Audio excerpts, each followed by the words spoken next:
Hello. Oh, baby. We made it back. We got renewed for another season, boys. So exciting. They didn't think it would ever happen. They thought the last one was the last one. Oh, no. We've signed on for at least 2 more weeks. We got 2 episodes in the bank, baby. You can't cancel us now unless we do something incredibly stupid. Yeah. There's no way we screw this up. Doing something incredibly stupid, I feel like is gonna happen during the course of this game, so we'll see how it goes. Yeah, partially why you get paid to do this. Yeah. So shout outs, hello people watching on Twitch and YouTube as well. Welcome to Dice Friends here on twitch.tv/loadingreadyrun or youtube.com/loadingreadyrun, wherever you're finding it. Every once in a while, we usually do tabletop streams here. And every once in a while, I get handed reins, or the reins of the controls of the ship. There we go. I was like thinking of reins, and then I was like going to say ship, but I was like reins are on a horse. But anyway, gotta mix sometimes your metaphors they give me control. Horse-drawn ship. Sometimes they give me control of the ship, and I've been doing choose your own adventure novels. Some of them have been very, very good. Some have been not that great, but still fun. And we are going to continue that tonight. We have been playing through, there is a series of books called the Catacomb RPG series. It's kind of like a TSR. It was TSR's version of Choose Your Own Adventures. Yeah. They only ever made 4. Thick. Yeah. And there's 4 of them. Technically they're not, I believe that term Choose Your Own Adventure is actually like copyright. But really? Yeah. Huh. Yeah, it's a trademark, I think. You'll see things where it's like decide your own fate, or whatever. To get her tiptoeing around the Choose Your Own Adventure title so they don't get sued. Decide what will happen to a person who is you. Direct yourself to journeys. A myriad of choices await you. So, but yeah, if you've seen some of the other ones, the fairy mound of Dragonkind, yeah. Fairy mound of Dragonkind, Gnomes 100, Dragon 0, and the Night of the Living Dead. The Night of the Living Dead were the other 3 ones in this series. We were brought to this was brought to our attention by somebody actually sent us the fairy mound one, and it was just like, this is such a weird, so bonkers, bonkers thing. And it's quite different from like the standard like Choose Your Own Adventure style. And so it was quite good. We later found out that book that they sent us is actually like worth a fair amount of money. Really? Yeah, these are not easy to come by. Which is why we've had to use PDFs for the subsequent ones. Yeah. I really want to go back to the other books, but I want to give them breathing room. I'm worried about going back too soon, right? Yeah. I want it to be like at least a little bit fresh in our minds or whatever, or feel fresh when we redo it. Yeah, they're all out of print, and considering TSR is gone. Well, TSR is bought by Wizards of the Coast, who's bought by Hasbro, and it's also not the style of stuff that they would probably do anymore. Yeah. So yeah, before we get started though, a couple things for house cleaning. Every week we talk about Patreon on most of our shows, and this is no exception.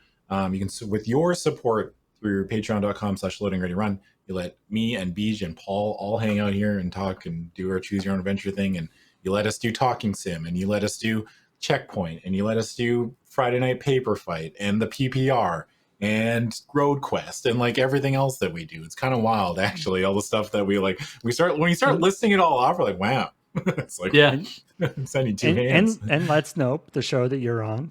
Yeah, Let's Nope also. Yeah, and Sidewalk Slam. And Sidewalk Slam, yeah. And Agatha Fisty. And Agatha Fisty. We have a new podcast, if you haven't checked it out yet. Yeah. I can't remember the name of it. The Endorphin Report. The Endorphin Report. It's called The Endorphin Report, starring Paul's brother, whom I've never met, and someone else I've actually never met. Is it Claire? Yeah.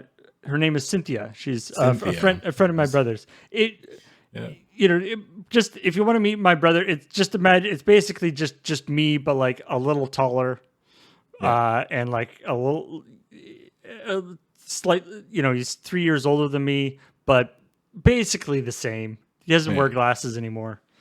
Beard?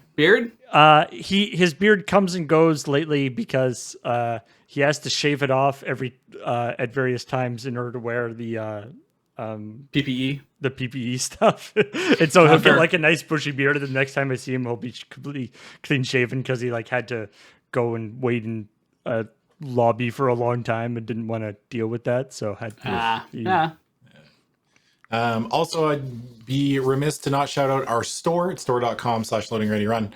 We just put a bunch of new stuff up there, I think. Sorry, not just, but it is not store.com/loadingreadyrun. It's not? Oh, yeah, it's not. It is store.loadingreadyrun.com. There we go. Yeah, store.loadingreadyrun.com. There we go. Baby. Yeah. We have stuff. We've had stuff up. There's going to be restocks of stuff coming over time as well, because apparently some of the playmats have sold out. So I'm going to get more playmats up on the store there soon. Nice. But you guys have been very, you guys have been great about buying things, and store's going to go down. I just mentioned it here for the first time. Store's going to go down for a brief period on the 30th. You probably won't even notice when it's down, but it's only going to be down for a short window and then come back up again. Maintenance. Someone's going to be hitting F5 and be like, yeah, shit, it's gone. Just like he said it would be. It's like, yeah. Oh, man. I don't know why that one got me. Just like he said, oh, man, he was right. No, geez. Yeah. So, how did he know? All right. Are we ready to do this or what? I think we're ready to do this. All right. So, what is the full name of this again? The full name of the book is The Final Bug, a Solo Operations Casebook. Input error. I don't think that's a subtitle, but, input error, program terminated. Also, yes. Beej, that's just you. Okay. That's me at the desk there? Or? Yeah, it's just Beej. I'm just going to picture you now. I know I did this joke on Sidewalk Slam, but I'm sorry, man. This is you. It's fine. It's just you. In that they are a white dude with black hair. Yeah. That's the only... And it's like, it looks exactly like Beej. And owns a shirt and a blue tie. Yeah. And falls asleep at a thing that he just... You have no idea how often I've fallen asleep at my previous jobs. Oh, like that, though? No, I usually brought a pillow and something to lay on the floor of my office. Nice. Actually, the old job I used to work at? The one I did before Loading Ready Run, when I worked at the company I worked at, when I first started working there, I used to take naps all the time. There was big shelves, right? It was like a big storage warehouse. Yeah. And there was empty shelves everywhere. And you could go off by yourself and no one would bother you because the jobs that you had to do were like very solitary, and there was no way for them to track how much you were doing in a day. It was just impossible. So I used to go and have naps all the time because I was young. I was like 22 or something. Yeah. And I would be out all night or whatever. And one time I was laying on one of the things and the shelf broke when I was sleeping on it. Not the one above you. Yours, bro. No, the one I was on. Okay. Yeah, the one I was laying on snapped in half. And I probably looked a lot like that guy. And I fell through. And I got a big scratch on my back. And I had to explain to them. But I had to make up something. I was like, yeah, I was on a ladder. And oh, Christ. Yeah. I was working so hard. Yeah. I was working too hard. Yeah. So, I don't know if any of you folks watching is an old school TSR RPG person. Yeah. But this is apparently based on the Top Secret /SI RPG system. Yeah. Oh, okay. Which I guess was a different RPG. TSR originally was behind D&D. But this is not D&D. Yeah, not quite D&D. And I think this was the first book in their Choose Your Own Adventure series, right? This is their first attempt at it. I think so. Yeah. This is the only non-fantasy one. I love how there's no. Are we playing Y2K? There's no Catacombs logo. It just literally has Catacombs book just up in the corner. Yeah. It's like they didn't want to let on that it was like it's catacombs, but it's not like we don't want to think that it's like D&D. I mean, how could you with the input error program terminated? All right. Apparently, All right, so- TS/SI is how you call, or is how the people in the know call it. Nice. There is a bit of a description of how to play, but they're just telling you that you're making a bunch of choices. There's something called the clue pocket. I'm not going to worry about it too much. I'm not Is too that worried like about the clue magic pocket? I get, yeah, it's like nature's pocket. You know. All right. So we are playing. Our character is named Sebastian Cord. Oh, Cameron, thanks for the rating party. Sebastian Cord is a special intelligence SI agent employed by the Orion Foundation, a vast international organization dedicated to preventing the evil and nebulous group called the Web from taking control of the political, scientific, and economic sectors of the world. Sebastian Cord carries with him two major weapons other than his pow. Okay, I can't even say with a straight face. All right. Sebastian Cord carries with him two major weapons other than his powerful fists and keen intelligence. Two major weapons. It's called left and right. Yeah. I got a microphone check right here. Check 1 2. Check 1 2. All right, so two powerful weapons. A modified is it Mauser? Mauser, yeah. Mauser C96 automatic pistol, which he carries in a holster under his right arm.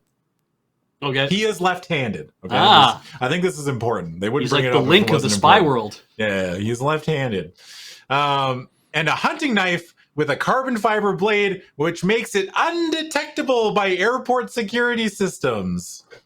Okay. Just if you needed some ideas. That's a weird flex, but okay, I guess, you know. In addition, he, like all Orion agents, wears an Orion Com SW1 on his wrist. This is an elaborate calculator slash watch, which also turns into a two-way radio. His business card case is another little item developed by the Ganymede Bureau of Orion, the bureau responsible for special equipment. The case is magnetic and carries an amazingly powerful explosive charge. Nice. Cord also carries inside the lining of the heel of his shoe a flexible diamond-edged saw blade that has gotten him out of trouble more than once. Wow. Can I just say, I think this dude probably has knucktats that say powerful. I just want this to be like, yeah, when you if you want to use your knife, turn to page 20. If you want to use the flexible diamond edge saw blade that is in the Shoe. boot, Yeah. I'm then actually turn to hoping, page- Beej, that at the end of the book we find out on the knuckle tattoos it just says buy NFT. How did he know? So all right. So there's this one is different. It's not D6s, it's 2D10s. That's all you need to know. That's Okay. basically it. Yeah, so everything is, or most things are like percentile based. Yeah. And everything has like we have attributes. So like if they call for an attribute check, we have to roll at equal or under the number. If we roll over it, then we fail. That's basically Okay. it. We have a bunch of attributes here, but I don't think they'll ever come up like other than a number check. You know what I mean? I love Right. that they give like there's one word for the attribute and then there's like two words for the definition. Yeah. Willpower is determination. Oh, good. Thanks. Yeah.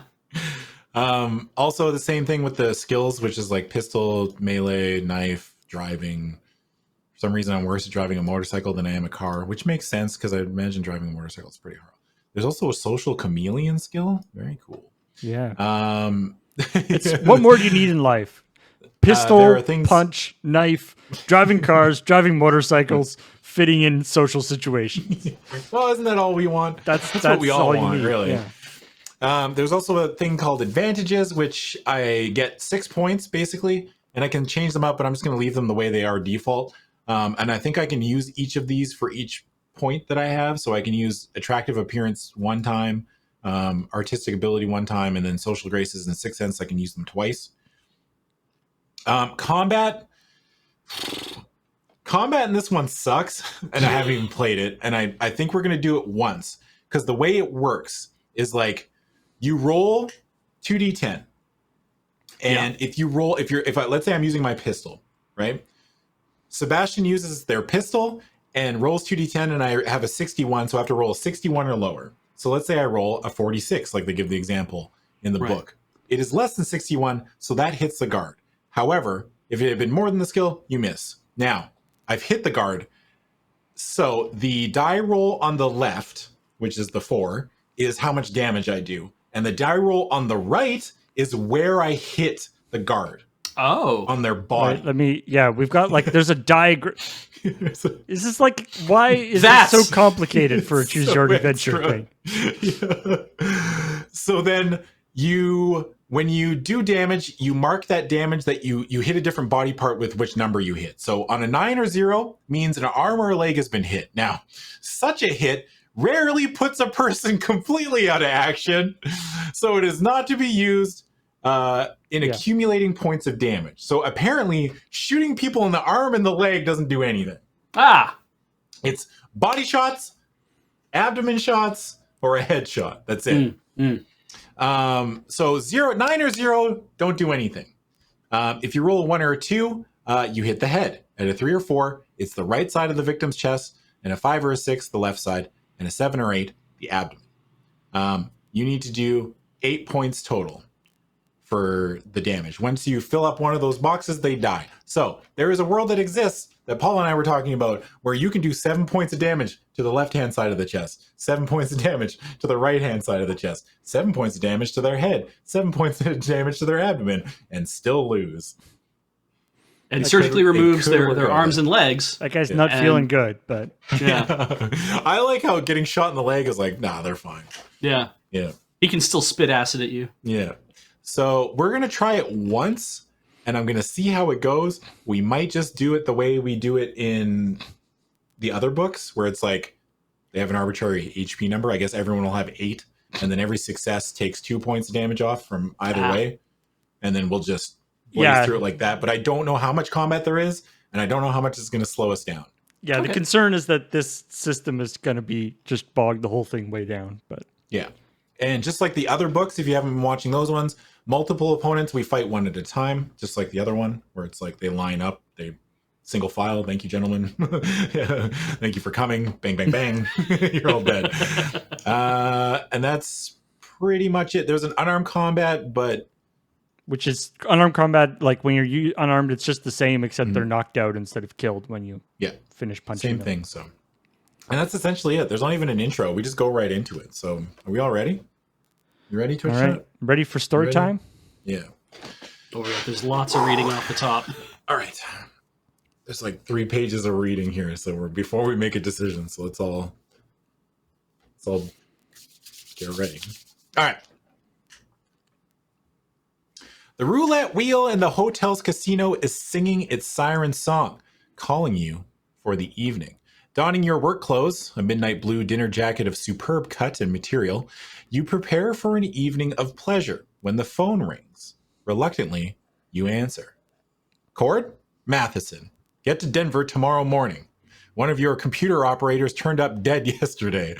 Today they're sure it's something we ought to look into. Sighing, you agree, and then you ask, is Denver Burkhardt's domain?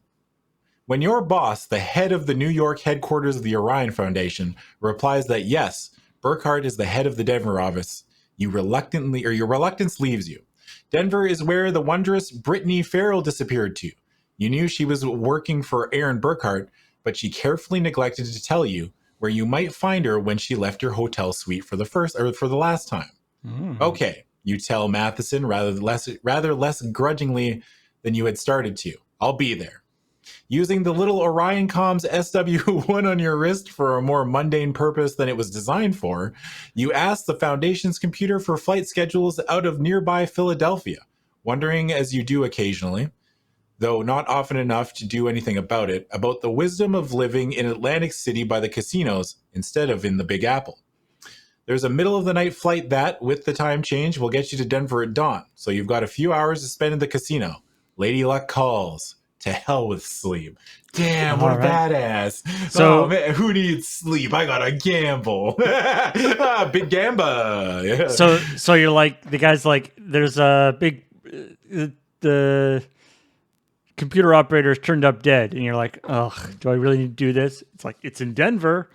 That girl you like is in Denver. You're like, Yeah, okay. It's like, oh, I am horny. You're right. Time to go to the casinos in New Jersey.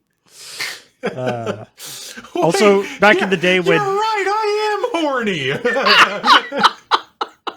I know how to get rid of this. I'll gamble some. Yeah. Back in the day when computer operator was like, that was your A job. thing. Yeah. Yeah. Systems analyst.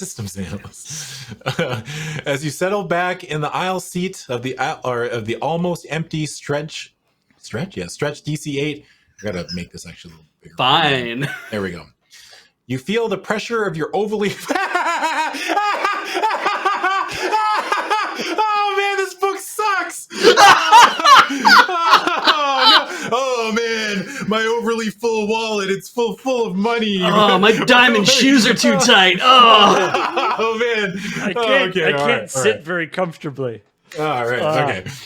So you First feel that- the pressure of first your world overly problems right full. there. You feel the Hey, pressure is this of guy your- white? I think he's white. Oh yeah, this guy's definitely white. Yeah.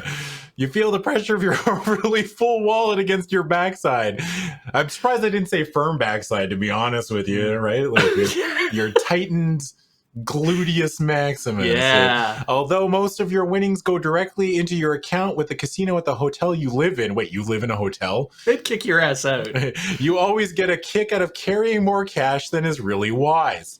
Must be a holdover from childhood when your allowance always seemed too small. At least you got an allowance. This guy sucks. We're learning so much about this dude. Oh, Yeah, so man. you just like making it rain, you know. Yeah. It's probably you all pull like out your- ones. You just wants that feel like a big Oh, big man. wad.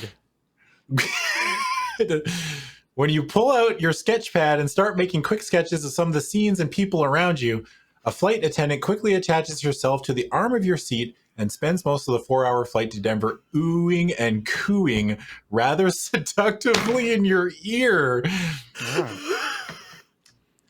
Gross. Oh man, what is? Why are you oohing Not coo? doing her job apparently. This is fucking Yeah. wild. Such attention certainly does make a boring flight go much faster, but this woman, try as she might, gets no requests from you to see her after the trip. You're going to see Brittany, the superlative Brittany Farrell. Sorry, Farrell? Yeah. Even though your affair of 2 years ago was brief, you've never been able to put memories of her completely in the past. Probably, you admit ruefully, because the relationship ended on her decision. A situation that left you feeling as if you were walking around with only one shoe on. I hope it's the one that has the saw blade in it.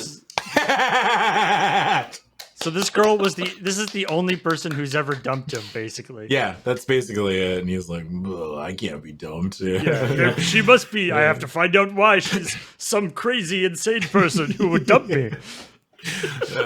Brittany Farrell has been with Orion for about 5 years. Oh, coworker Originally, too. there was a movement to make her an SI agent like yourself. In fact, that's how you met, on a joint mission. But she had trouble adjusting to the fact that it was impossible for her to be inconspicuous when the need arose. And talk about her breasts. Come on. And fortunately, she discovered computers. Oh. And the computer experts discovered that she has a mind that can put incredibly diverse facts into meaningful patterns almost as quickly as the computer. That's some rare restraint. That's good.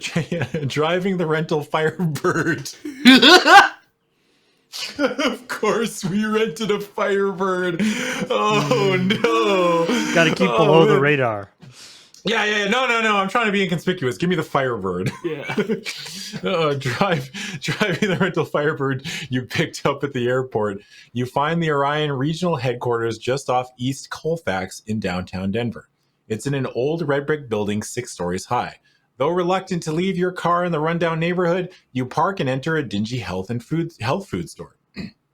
At the back, you enter a small booth containing a tanning bed that apparently doesn't work. There, you insert your Orion card case into a thin slot located in the side of the bed. A door opens in the back wall. You retrieve the card case and enter the hidden Rocky Mountain region headquarters of the Orion Foundation. Oh no. All right. What's a Latin accent sound? You know, like? are you Is gonna it punt? Spanish? Hey, yeah, Beej. We have a warm Latin accent coming up here. Sebastian Cord. The warm Latin accent tells you that the receptionist is Katerina Valdez, who used to work in New York. I'm gonna hate all of this. Katerina! So you came out here too when this place opened? See, I haven't found a good enchilada here yet, but there must be one somewhere around. Now, Burkhardt has been waiting for you, but he's been busy for a few minutes. You're Latin. You have Latin heritage, eh? What are your opinions on enchiladas? Why is that the first thing you think of? Like, hey, how's Denver? No good enchiladas, but it's a living. Damn it. Oh, man. All right. Could I... You hesitate. See Brittany first? Katerina finishes, smiling. She always did know everything. Sure. Senora Valdez leads you through several confusing hallways and down 2 flights in an elevator to a door labeled computer. Brittany's in there, Sebastian. Her shift will be over in a few minutes. Thanks, Katerina. I'll send you some enchiladas. Prick. I'll send you some enchiladas. Thanks for the help. I feel like it's like she mentioned enchiladas like once like 5 years ago, and now that's that's literally the the thing, only yeah. thing he remembers about her. Yeah, that's the only defining factor. Okay, as the woman walks away, you open the door, wondering if Britt is going to be glad to see you. Turn to 7. The first thing you see entering is a ball of sunshine lying on a desk. Then you realize that it is Brittany's spectacular golden hair, and she is resting with her head on her arms. Miss Farrell, you say in a mock stern voice, why are you sleeping on the job? The golden head stirs, half awake sigh sounds, and a sleepy-eyed face looks up at yours. It changes swiftly to astonishment and dismay. Sebastian! What are you doing here? Hey, I've been asleep! Why was I asleep? I never go to sleep on duty!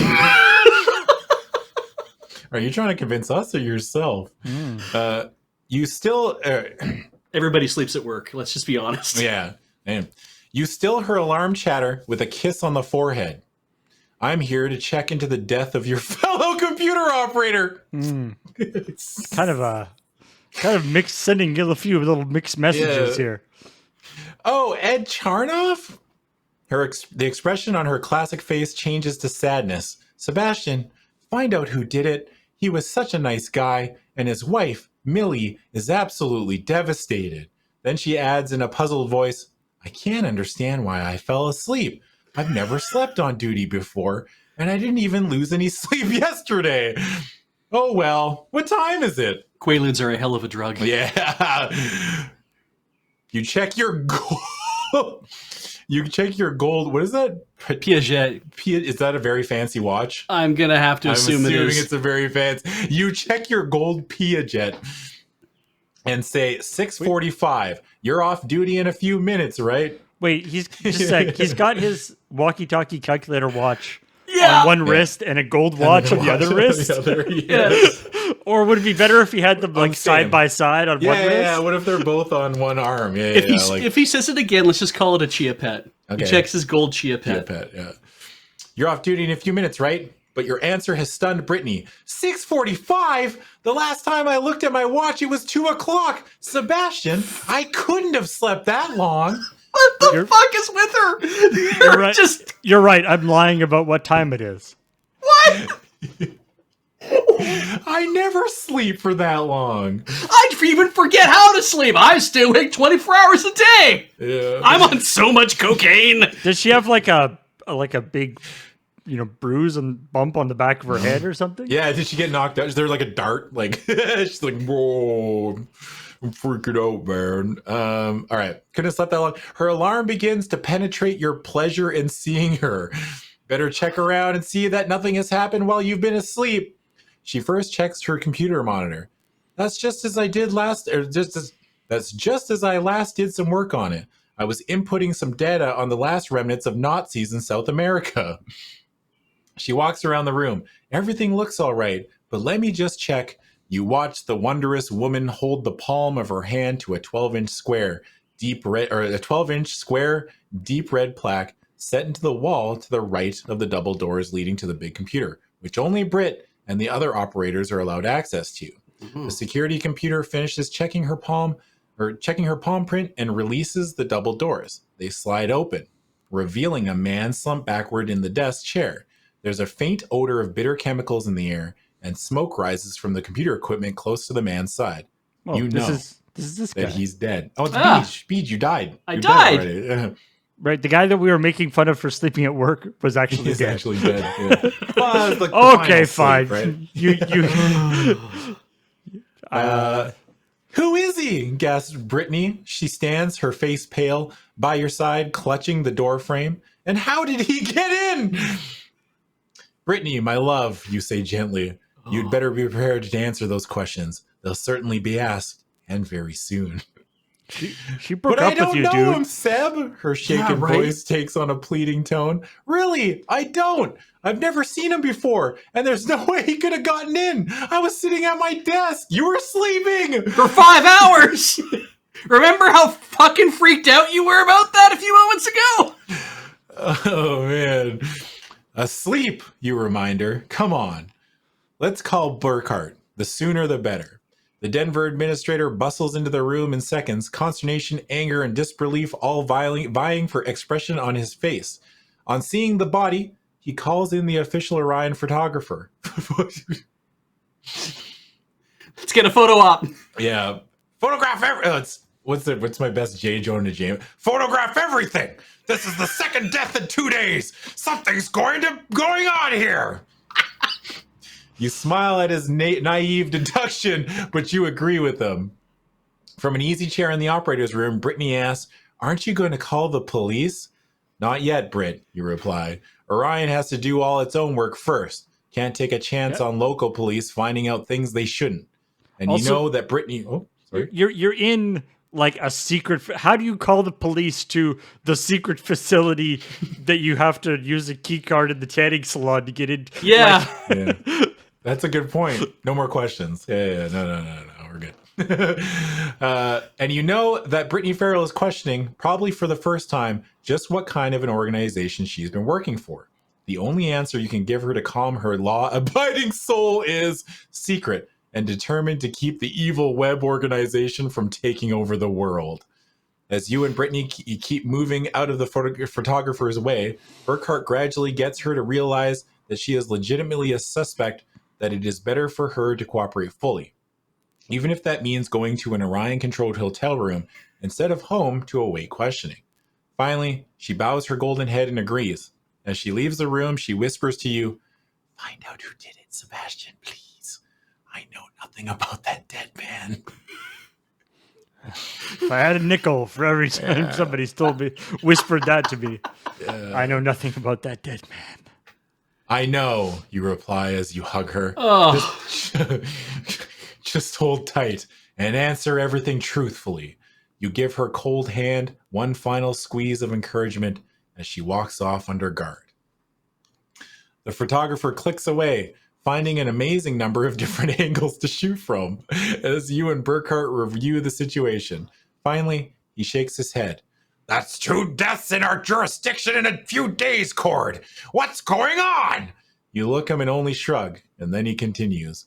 "I've already got men on Charnoff's death. You concentrate on this. Who is that man? How did he get... Why is he turning into Vince McMahon? Who is that man? And how did he get in? A new mystery. And to why solve. is he here?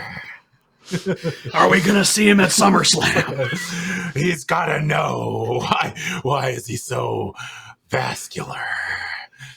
Turn to 8. All Oh right. God. Ooh, boy. All right. Didn't this guy play Two-Face? Aaron Burkhart? Yeah. That's Doctor Strange. Yeah.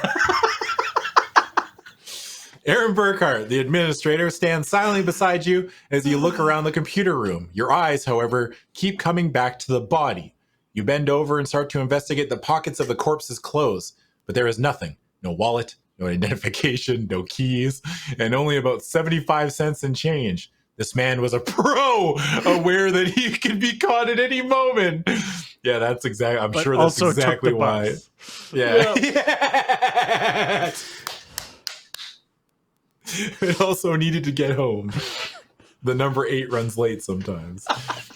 Yes, unlike you, who apparently isn't a pro because you have an enormous bulging wallet. Yep. Oh, I'm sorry. I couldn't sit down on this chair properly because of my enormous thick wallet full of cash. Please. All right. Your people will take care of the police type stuff, won't they, Burkhart? You ask. You know, the fingerprints, mugshots, how he got into the building, stuff like that. Yeah, you know, just the entire thing. Yeah. You're not going to ask me to do anything, right? You don't want to admit that you're the most concerned with clearing Brittany. Sure, Burkhart replies. He signals to some waiting men to come move the body. What killed him, you ask the administrator. Some sort of trap on the computer, but I don't understand it. You'll have to ask Perry Smith, the computer specialist. Oh. As the body is carried out, you study the room around you. You've been in enough Orion Foundation offices to know where to find things immediately. The powers that be decree a layout for a computer room at each Orion office. The main thing about the setup is that the computer itself is not accessible in any way to the world outside the room. That's the only way to keep the data in a computer inviolate? Yeah. Yeah. Modern modems, terminals, whatever, all are vulnerable to interception. Yeah, that Here at right. Orion, however, the Good security. Sorry. Yeah. Yeah. Air gapped. The computer operators enter their new material onto disks on a desktop computer out in the operator's room. Only when they are ready to transfer the material from the disk into the mainframe computer, or when they need to get something out of it, do they enter the big room and sit at the keyboard monitor there, though an extra PC sits nearby. The operators are supposed to be the only people ever to enter the computer room, but obviously, you look again at the chair where the body had lain. Someone else did. And your friend Brittany is being accused of letting it happen by selling out. Burkhart shuffles uneasily at your side. He doesn't like being ignored, and you've been staring around the room in silence for some time now. Come on, Cord. What is it? Come on. Speak to me, Cord. Come on. What are you doing? You're just looking at the... Come on. Look at me. I'm talking here. Ah. I need answers. I need pictures of Spider-Man. Just at the moment, a man enters the operator's room and looks startled at seeing the double doors to the computer room open. What's going on, Aaron? He calls. Then his eyes widen at the sight of you. Sebastian Korn! Foster Needham! You exclaim, hurrying to clasp the older man's hand. It's like when Arnold and the dude from Predator meet. Carl Weathers? Yeah. What's his character? Son of a bitch. Yeah, that's exactly what I'm picturing. Yeah. Just at the moment. No, we got that Smash Court Foster. Behind your amenities, you're shocked at what you see. Not that there's any very obvious change in the man since you saw him about 5 years ago.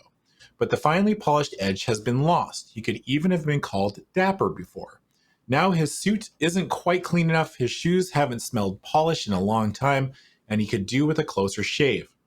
From the man who valued quiet, senatorial elegance, this is dissolution indeed. Foster Needham smells of failure. That's it. Wow.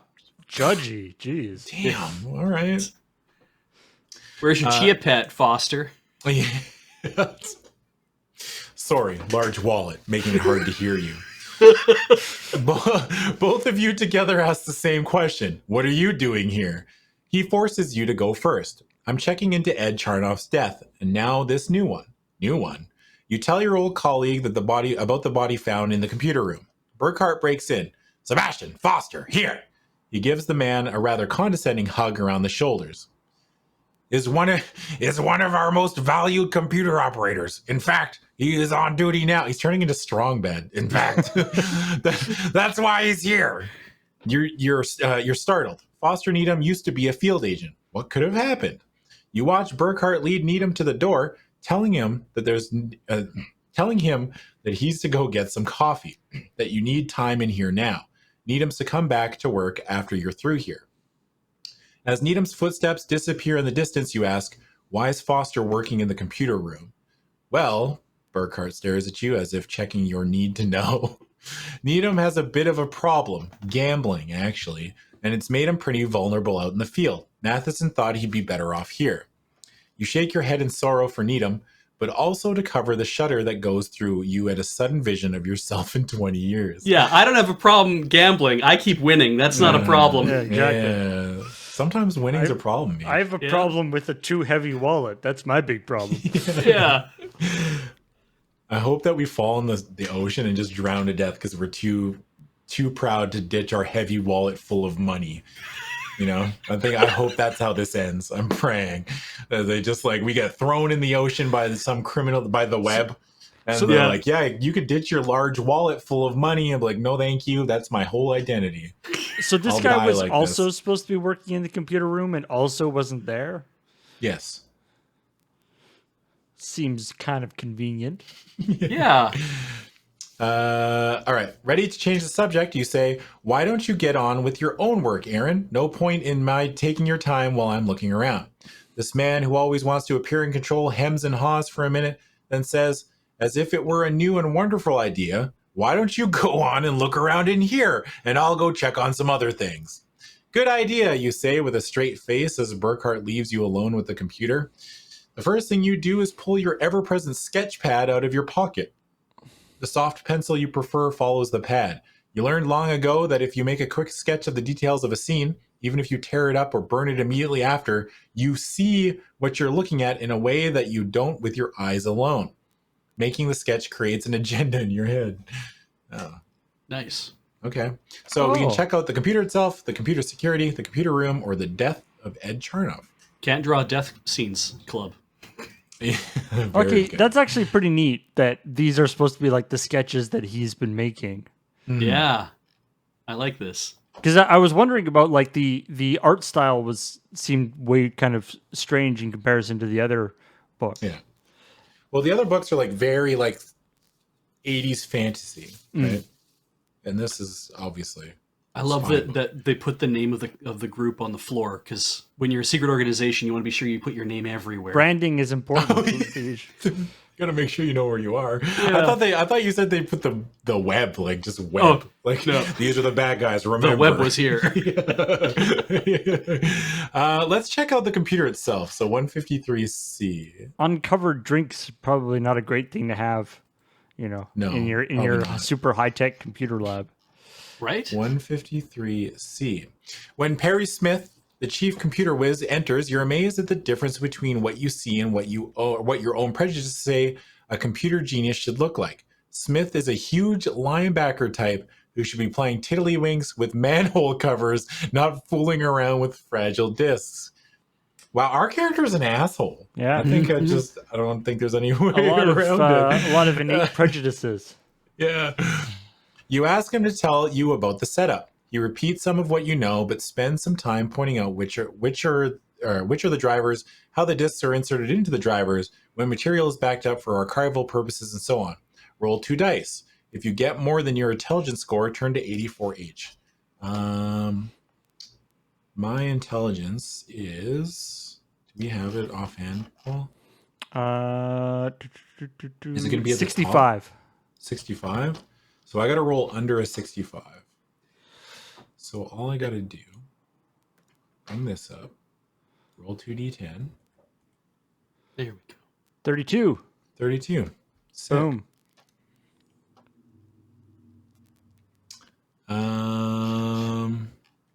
Okay. If you get more than your intelligence score, turn to 84H. If you just roll the score or less, 128F. Okay, so 128F. 128F. Backup, you think. Then you ask, do you back up the material every day? Yes, that's done automatically. Can we compare the backups from, say, 2 days ago with what's in the files now? Maybe find out if he made any changes in the computer data. We don't need to go to the backups to do that. I run an automatic monitoring program continuously. It shows what files were entered and what changes were made. You feel like cheering. Can we take a look? In a few minutes, you see on the monitor a report that Perry has pulled out. Much of it is gibberish, binary codes and such, but you can tell that the dead man was working in the anomalies analysis program, in which all the individual newspaper stories, rumors, and other tidbits of information reported by agents around the world are compared, contrasted, analyzed, and whatever else a computer can do. I shudder when I think about, you just put a bunch of stuff in the computer and it'll spit out a solution. It's like, I mean, that's how they, like, the fantasy of computers, that's what they thought, right? It was like you put the info in, you don't care how you put it in. We don't even know how we put the information in. We're just like, and an answer comes out. It's weird. The analysis file shows which of the items might be related and which of the implications or what the implications would be if they were related. This is one of the systems that Orion uses to pick up hints that things might be in the works long before anything actually happens. It's like Minority Report. They're trying to prevent crime before it happens. It's the Orion's way of keeping a step ahead of Webb, the monolithic criminal organization that the Orion Foundation is dedicated to destroying. Maybe if he wanted to see if our computer was something that he was involved in. That's about as vague a supposition as I've heard in a long time, says Perry. Well, I can't get more specific until I know more. You stare at the computer for a minute. We won that role, I think. And that whole thing didn't tell us anything. I like that Perry is kind of calling you on your bullshit there, though. Yeah. you're being like, he must have been looking for something. And he's like, yeah, thanks. Yeah, we did that. Good job. Yeah, very good. Yeah. I'm on 84H. Well, I can't get anything by your giant wallet, can I? Why don't you just throw some money at it, Sebastian? Jeez. You think a minute and then ask, how would a man have known how to get into the computer? Well, we presume that's what Ed Charnoff was forced to tell him. Yeah, poor Ed. You remember the operator from when he worked with you on a case involving a web-backed conglomerate taking over a computer firm. Nice guy. You hope they didn't hurt him too much before he died. Thoughts and prayers, right, America? When you say as much to Smith, he nods somberly and says, the people who aren't in the front line of the action, people like Charnoff, Farrell, and the other operators, aren't expected to have to withstand interrogation. I just hope that this guy, he points to where the body had been, was one of the ones who killed Charnoff. There's a vicious note in his last words. Turn to 42E.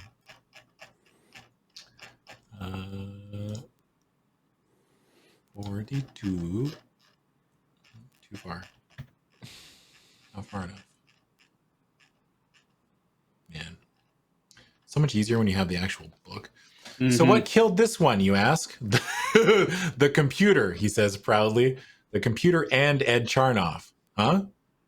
Well, we haven't been completely careless about the possibility that our operators could get in trouble. Charnoff, before he died, would have told the guys who came after him exactly how to get into the computer, and clearly they followed his instructions to the letter. Then how did the man die? A little trick I programmed in.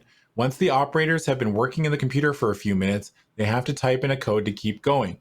When you look blank, he continues, like this. The guy is sitting at the keyboard working away.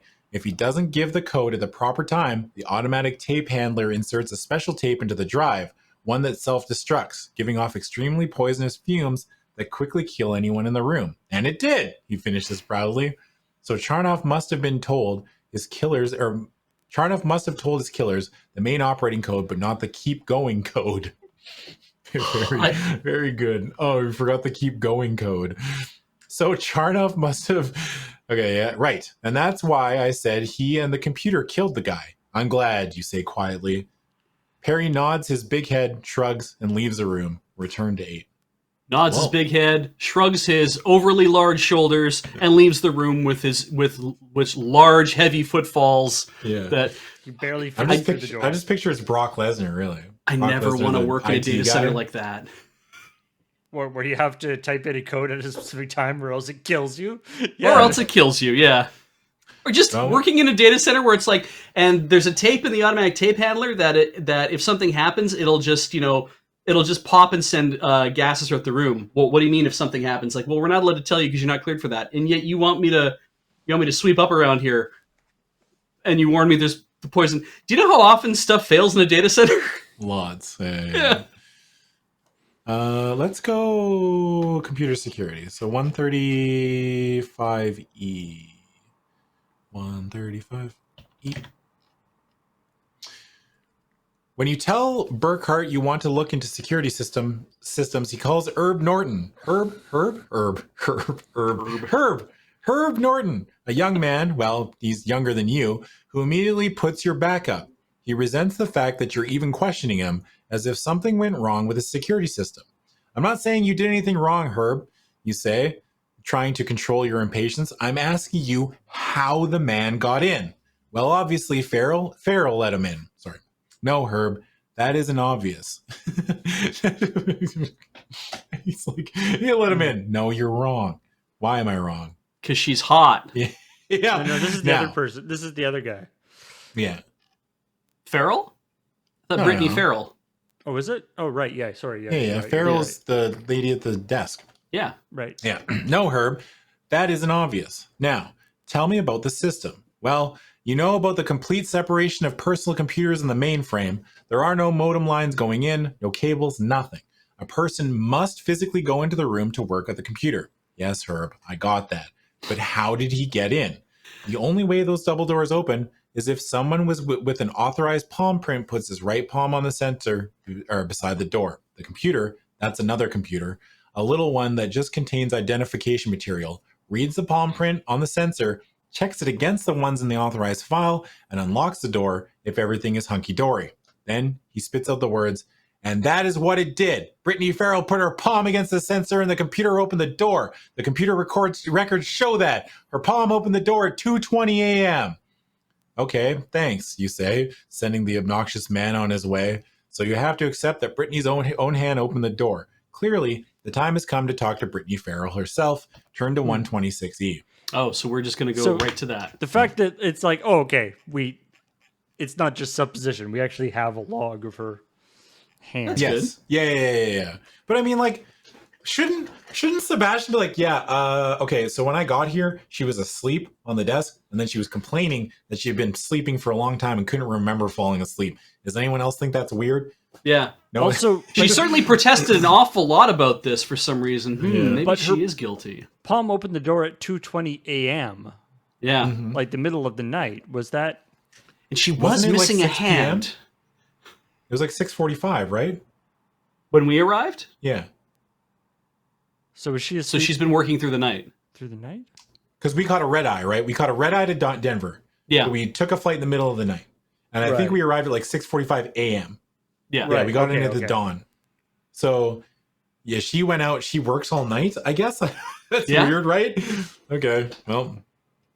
Aaron Burkhart has put Brittany Farrell into a small hotel near headquarters where she can be comfortable but secure. As you go toward the room and see that it is guarded by an Orion agent, you wonder if she realizes that she is under very real suspicion. The first thing Brittany says after seeing you, though, removes all doubts. Sebastian, old friend, you've got to clear me. They think I've been consorting with Webb, letting their agents into the computer room. Oh, Burkhart's acting as if he doesn't believe it for a minute, but he wouldn't be doing his job if he didn't check me out every which way. She was talking very fast, and you see a slight panic in her eyes. First, old friend, come here. Oh, this is going to get bad, isn't it? I'm not going to like this next part. You What? pull Brittany into your arms where she doesn't even reach your chin. Oh, because we're so tall, right? We're Yes. tall. We're You're rich, standing we on have top very of nice your watch, wallet. yeah. We're standing on a wallet. Beej, where'd you go? Yeah. Sorry, I kicked over a garbage can and I figured I should take care of it immediately. Now relax, Britt. I'm here to help. You know that, don't you? You'll tilt her head back so that she's looking you straight into your eyes. Well, don't you? She smiles and nods, and you feel some of the tension go out of this particularly beautiful woman with whom you once shared a most soul-satisfying affair. The end of the affair did not end the friendship. And now, clearly, she needs you. Now, tell me everything that happened, you say, watching her graceful movement as she pours you a cup of coffee from the stubby hotel coffee pot. As always, she drops a little white tablet of sugar substitute. She drops a little white tablet of sugar substitute into hers from a bottle in her pocket. You admire her, as she returns to the couch. Quaaludes are a hell of a drug. Yeah. So she got drugged because she always put sugar in, right? That's how she got drugged. And then she got put to sleep. I took her hand, put it on the thing. Case closed. Yeah. Sign me up. I should become a secret agent. This is easy. Man, it's obvious. Everybody else. You should have been a secret agent in the 80s. Yeah.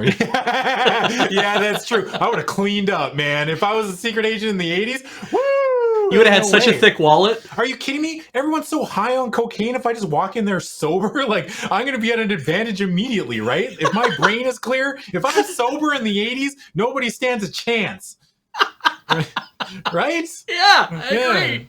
Everyone's just doing drugs. They're doing whatever they want. Everyone's like, yeah, you can't die because of this. I'm like, yeah, you can't. I'm from 2020, man. You're you won't believe the stuff we figured out you could die from. Basically everything. Yeah. Yeah. 58D. Okay.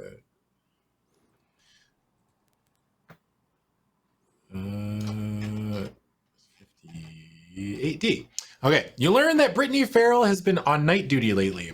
She goes to the operator's room at about 10:30 in the evening, spends a few minutes talking to the previous operator, it was Mark DeWitt last night, to find out if anything is going on that she needs to know about, and then takes over.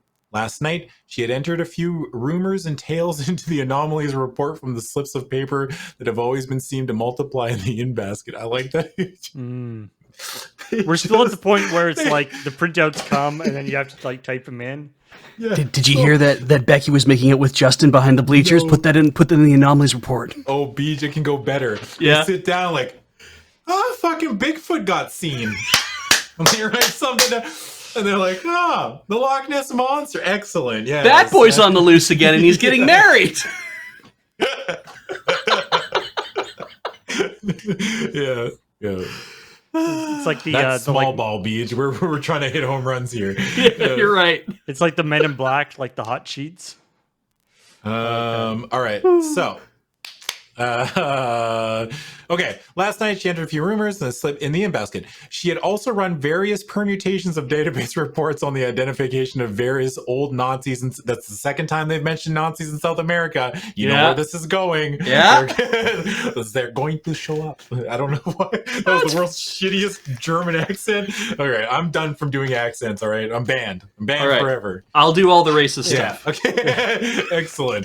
Have like we're gonna need like a mixed German South African. Fucking prawns. Oh no, South American accent. I should. Sorry. Yeah. Enchiladas. Yeah, big help. At about 2 a.m, listening to some gentle jazz on the stereo, she fixed herself a cup of coffee as she usually does. She had just returned to the keyboard and was working again when the next thing she knew, you were standing over her and hours had passed. Somehow, between one thought and the next, she had lost more than 4 hours. Excuse me. Yep. Now you know why the powers that be, reluctant as they may be to do it, are doubting Brittany's story. It's not even a well-concocted lie. But then, you have no doubt that the story is true. You have total trust in this wonderful friend. A panicky, fretting look crosses her face. I didn't open the door, Sebastian. I didn't. I believe you. Or, if you did, you didn't know it, you say thoughtfully. There's all that lost time. You must have been drugged somehow. You think a moment and then ask, you don't remember feeling tired before the time disappeared? That wasn't why you got coffee? Oh, the coffee's just a habit. You know that, Seb. She smiles slightly at the memory of many shared cups of coffee. Remember that time we drank coffee together? Yeah. It was fucking... Dad, and that other time when we drank coffee anymore. Together? Okay. I always drink it, especially when there's an automatic drip pot right here in the same room. I remember yawning a little after it, but I find it hard sometimes to sleep during the daytime, so it didn't surprise me to yawn a bit. Roll 2 dice if you get your intelligence score or less. Okay. So what was are you smart enough to put 2 and 2 together here? It's her sweetener stuff, clearly. It's 65, right? 65 is your intelligence, yes. Oh, 67. that sucks. Not smart enough. Dinger. You almost got it. You were like, fuck, this means something. But she's so hot. But this means something. Yeah. Oh, but she's so hot. Sorry, I was thinking about the shared cups of coffee. Yeah, not enough blood to run the brain. 17F. All right. So is that dude? Is that Rip Torn or Commander Riker? Who are we? I don't looking know at here? yet, but I don't want to get. I don't know, but He might not be the who we're talking to. what if I told you I was in an RPG? You know.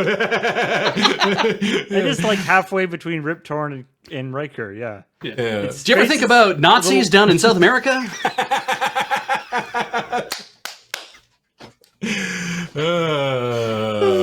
Okay. All right. 17F, right? Yeah. Okay. She takes a sip of the coffee and says, I'm already all thrown off schedule by being awake now. I usually go right home to sleep. It'll take a few days to get back into nighttime routine when I go back to work. She smiles at you. See, I'm assuming you're going to solve it all and get me back to work. Stuck on Zeta shift. That's Yeah. that's tough. The worry, though, comes back and she grabs your hand. Figure it out, Seb. I didn't let anyone into the computer room. I'm not a danger to Orion. Help me, Seb. You kiss the worry. Oh, God.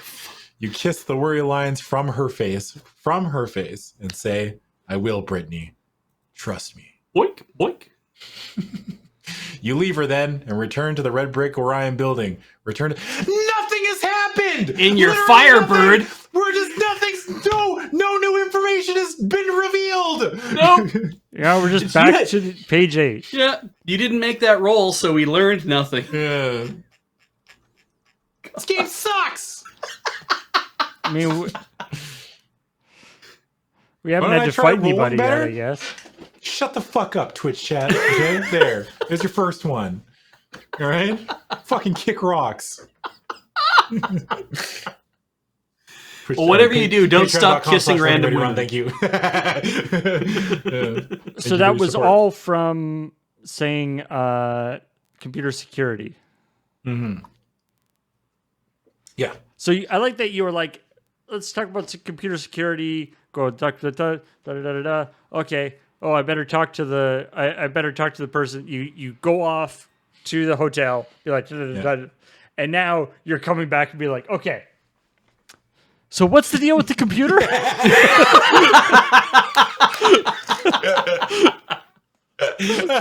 Oh, we put our best and brightest on this project. Yeah. Just wanted to really like take that Firebird out for another spin, you know? No, he's like Mike, like Sebastian be walking back around like, fuck, that guy doesn't look like he works in IT at all. That's the best you could come up with. He's so big. He's just big. Look, they talked about how all the other agents are on the other guy's death. So yeah, you're the one on this one. I'm gonna try to move on. I want to look at more stuff, but I'm just gonna move on. Okay. Actually, I want to look into the death of Ed Charnoff. 16F. That's got to be good, right? Plus, Yeah. it's close. All right. 16F. Returning to Aaron Burkhart's office, you plop yourself down in front of his desk and say, talk to me about Ed Charnoff. You know such a vague request is going to get his goat. He's a firm believer in telling no one anything unless it is virtually forced out of him. Nice man, he replies. Too bad he's dead. Too Vince McMahon. Way too Vince McMahon. And then he returns to his work as if he had completed his response to your request.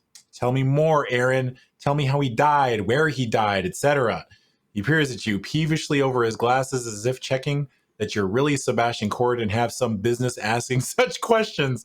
This is a weird flex. This is a weird dynamic to have with your boss. All right, he finally says. He's like, please investigate this. Okay, so what happened? Who's asking? I don't know nothing. Yeah. Johnny Taitlips, what happened? I ain't saying nothing. What do we tell the doctor? Tell him to suck a lemon. All right, he finally says. Ed Charnoff was found dead in his car on a street. In his car on a street near his apartment. I don't think I can do this voice for much longer. Don't go too hard. Yeah. There were no certain signs of violence, although the autopsy finally revealed that some great vibrational shock had occurred to his body. We don't know how it was done, but apparently its purpose was to learn the codes for getting into the computer. Shake him out of ya. He pulls out his taser. Bzz. Get in the pair, Jiggler. Yeah. We're gonna shock the codes out. We don't know how it was done, but apparently its purpose was to learn the codes for getting into the computer. We suspect Webb was behind it, but we have no proof. When he pauses and returns to his papers, you ask him patiently, and that's all you know? I don't believe it. I don't either, Cord, he replies angrily, but our very best people have not been able to find out more. Charnoff is dead. Somebody broke into our computer, with or without Brittany Farrell's help, and that is all we know. And he looks directly at you and adds, but that isn't what I want you to work on now, Cord. Others can handle Charnoff's death. You concentrate completely on clearing Brittany Farrell or proving she's guilty. We can't let her work until we know. And we've already had to move Bob Burner, the substitute operator, into the full-time because of Charnoff's death. Burkhart makes it sound as if Ed Charnoff died deliberately to antagonize him. And we don't have another full-time operator ready to go, just a bunch of part-timers that we can't give full secret clearance to. So get busy, Cord!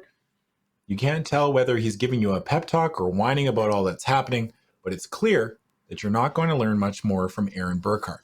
All right. We'd have to give them like time, we have to give them benefits packages and it's a whole thing. If we move the part-time people to full, it's a huge headache. Before we go any further, we're going to run some ads real quick because it's been an hour, a little bit over an hour. Ooh. So everybody get up, stretch, get some water. I'm going to get some water. I'm going to stretch and we'll be back in about 3 minutes. All right.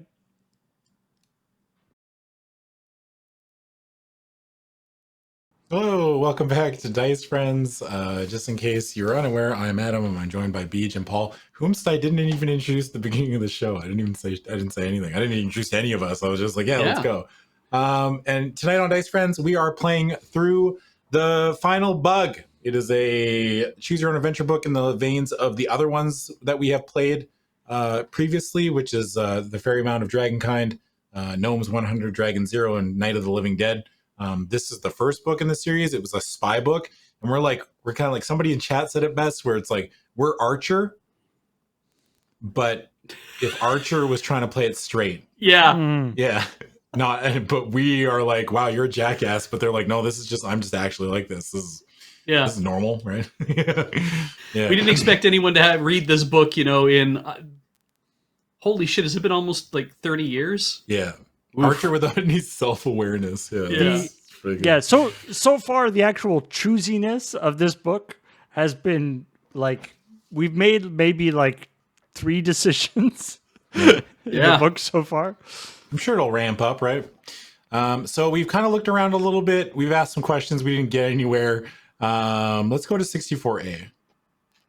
Let's just keep this train rolling. We had to go back to 8. We had to, after we had done the Burkhart conversation, they're like, well, he's like, don't worry about Chekhov or Chekhov's good. Don't worry about Chekhov. He's dead. And I'm like, yeah, Chekhov's and it says you can go back to 8 or you can go to 126 to interrogate so you can just go talk. It's the same thing. Okay. Yes. Oh, then you could try rolling again. Have the same converation. She probably won't remember a thing. She's been cheating. No. But she's been sleeping for like so many hours that she probably won't even remember that you've been there twice. There was a part of me that I was hoping like, Beej, that's cheating. Yeah, but this book sucks. So that's what I was hoping you're gonna hit me with it. That would have been good. I'll give this book one thing. At least so far, we haven't been teleported anywhere. So that's something. Oh, yeah, that's true. We haven't been teleported once. It's amazing. On the downside, whenever we are ending up in new locations, they suck. They're not interesting at all. Yeah. Well, we haven't got to like one of those like, here's a location and all the stuff in it. Do things. Yes. But maybe we haven't even left the first location yet, really. So because those books, they do tell you at the beginning there is like a time mechanic. You know how there was with Gnomes 100, right? Where it's like you have a time limit. There's a time I was like, no, we're not going to worry about that. That's fair. It's just awful. But apparently, this whole thing is supposed to take place in a very short period of time. Oh, they state specifically. They're like, yeah, it doesn't happen in a long. So we're going to 64A. So everybody's up to date. All right. Oh, it's a big one. Yeah, I missed the gnome flinger. Yeah, I missed the gnome flinger too. That one was good. We'll go back. Now that people have talked about Gnomes 100. There is a lot that we can still do with that one. I think the corresponding art is on the next page, Paul. Where we're at. We could probably do Gnomes 100 next week because we're doing another one of these, right? This is literally just like the other angle of the same room. Yes. Yeah, it's just they just walked across the room. Hey, look, there's the handprint thing. Oh yeah. All right. The operator's room is a simple, small chamber containing only a single desk with a personal computer on it, some in-out boxes, the desk chair, an easy chair, a coat rack, a paper shredder, and a bookshelf. It could be anyone's office. However, the whole point of the room is for the operators to enter the material they are given into a database on a personal computer disk, then take the disk into the main computer room, transfer the material to the mainframe, destroy the disk, and leave. Never is there any direct connection between Orion's people and the computer. No one but the operators know the codes for getting into the main computer. If an agent with the right authorization needs to read the material directly, he or she goes to the operator, requests it, and stays outside of the operator's room, hence the easy chair, while the operator enters the computer room and gets what is needed out of the monster intelligence machine. Wait, Wow. is that okay? Is it monster intelligence machine? Like, is it like, is the monster intelligent, or is it like the size of it? Is it a monster intelligent machine? It's not a. Yeah. It's actually it's like a big computer thing Yeah. with like all these blinking lights on it. But then when they close the door and nobody Yeah. sees it, they actually just like open up a little door and there's just like a big monster. It's that big. It's the Oh. big red monster from Looney Tunes. You know Yeah. what I'm talking about? The big Yeah. monster. He's got a little notepad. He's like, "It's a living." Throw some so- food at him. I was saying, so obviously air gapped security things is a real thing in the real world.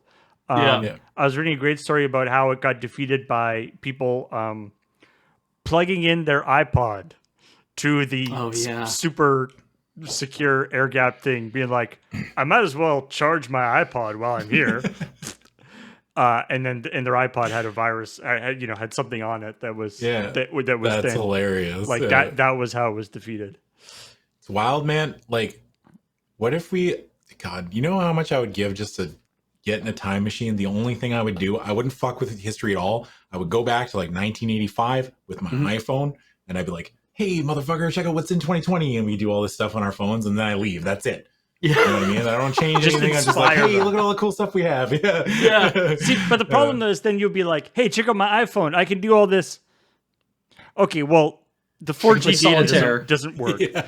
Because I guess- the internet, yeah, but it like- would still do stuff. And like Right. the GPS doesn't Yeah. work because the satellites aren't there. But that's always happens like when I'm off the network on my phone, where you're like, Yeah. it's like, oh man, I can't watch YouTube. I Actually- can't watch YouTube videos. Oh well, You know I'll what just I check would my do? email. Right, Go I can't back do to that like either. the 1200s and like with just a jug of milk, like pasteurized milk, chug chug chug chug, and then just leave and just take off. Oh boy. Hey, remember when the witch showed up and drank all that milk? Yeah. Because if you go back too far, if you go to like, if you go to like the 1200s and be like, check it out, iPhone, they'd be like, okay, Yeah. you have a magical thing. Cool. Yeah. Okay. Where were we? There's there's never any direct connection between Orion's people and the computer. No one but the operators knows the codes for getting into the main computer. If an agent with the right authorization needs to read material directly, we read that. God, I lost where I was. Hence the easy chair. The operator brings it out on paper. Orion must have brought up one factory's entire stock of shredders to give to the operator. Or if the information is classified as anything above secret, it must be transferred to a disk and shown to the agent on the PC in the outer room, then promptly erased. I love how, like, man, when they talk about computers in this book, it's like they are nowhere near as complicated. Like, Well, what PCs in the 88 just didn't do anything, right? well, Like, and like what they mean by computer operator in this context is exactly what it sounds like. This isn't like a programmer. This isn't like this is literally the person's job is to type text that is printed out and type it into the computer, like operate the computer, because you need to be Yeah. qualified to do that. data entry specialist. Yeah. Because the operators, there is one on duty at all times, spend so much time in this room and may not have work to do, it has been made as comfortable as possible without compromising its security. There's an easy chair, some casual reading material, television, stereo system, and a coffee maker. In addition, each operator has his or her own personal drawer in their desk. Their names are on them.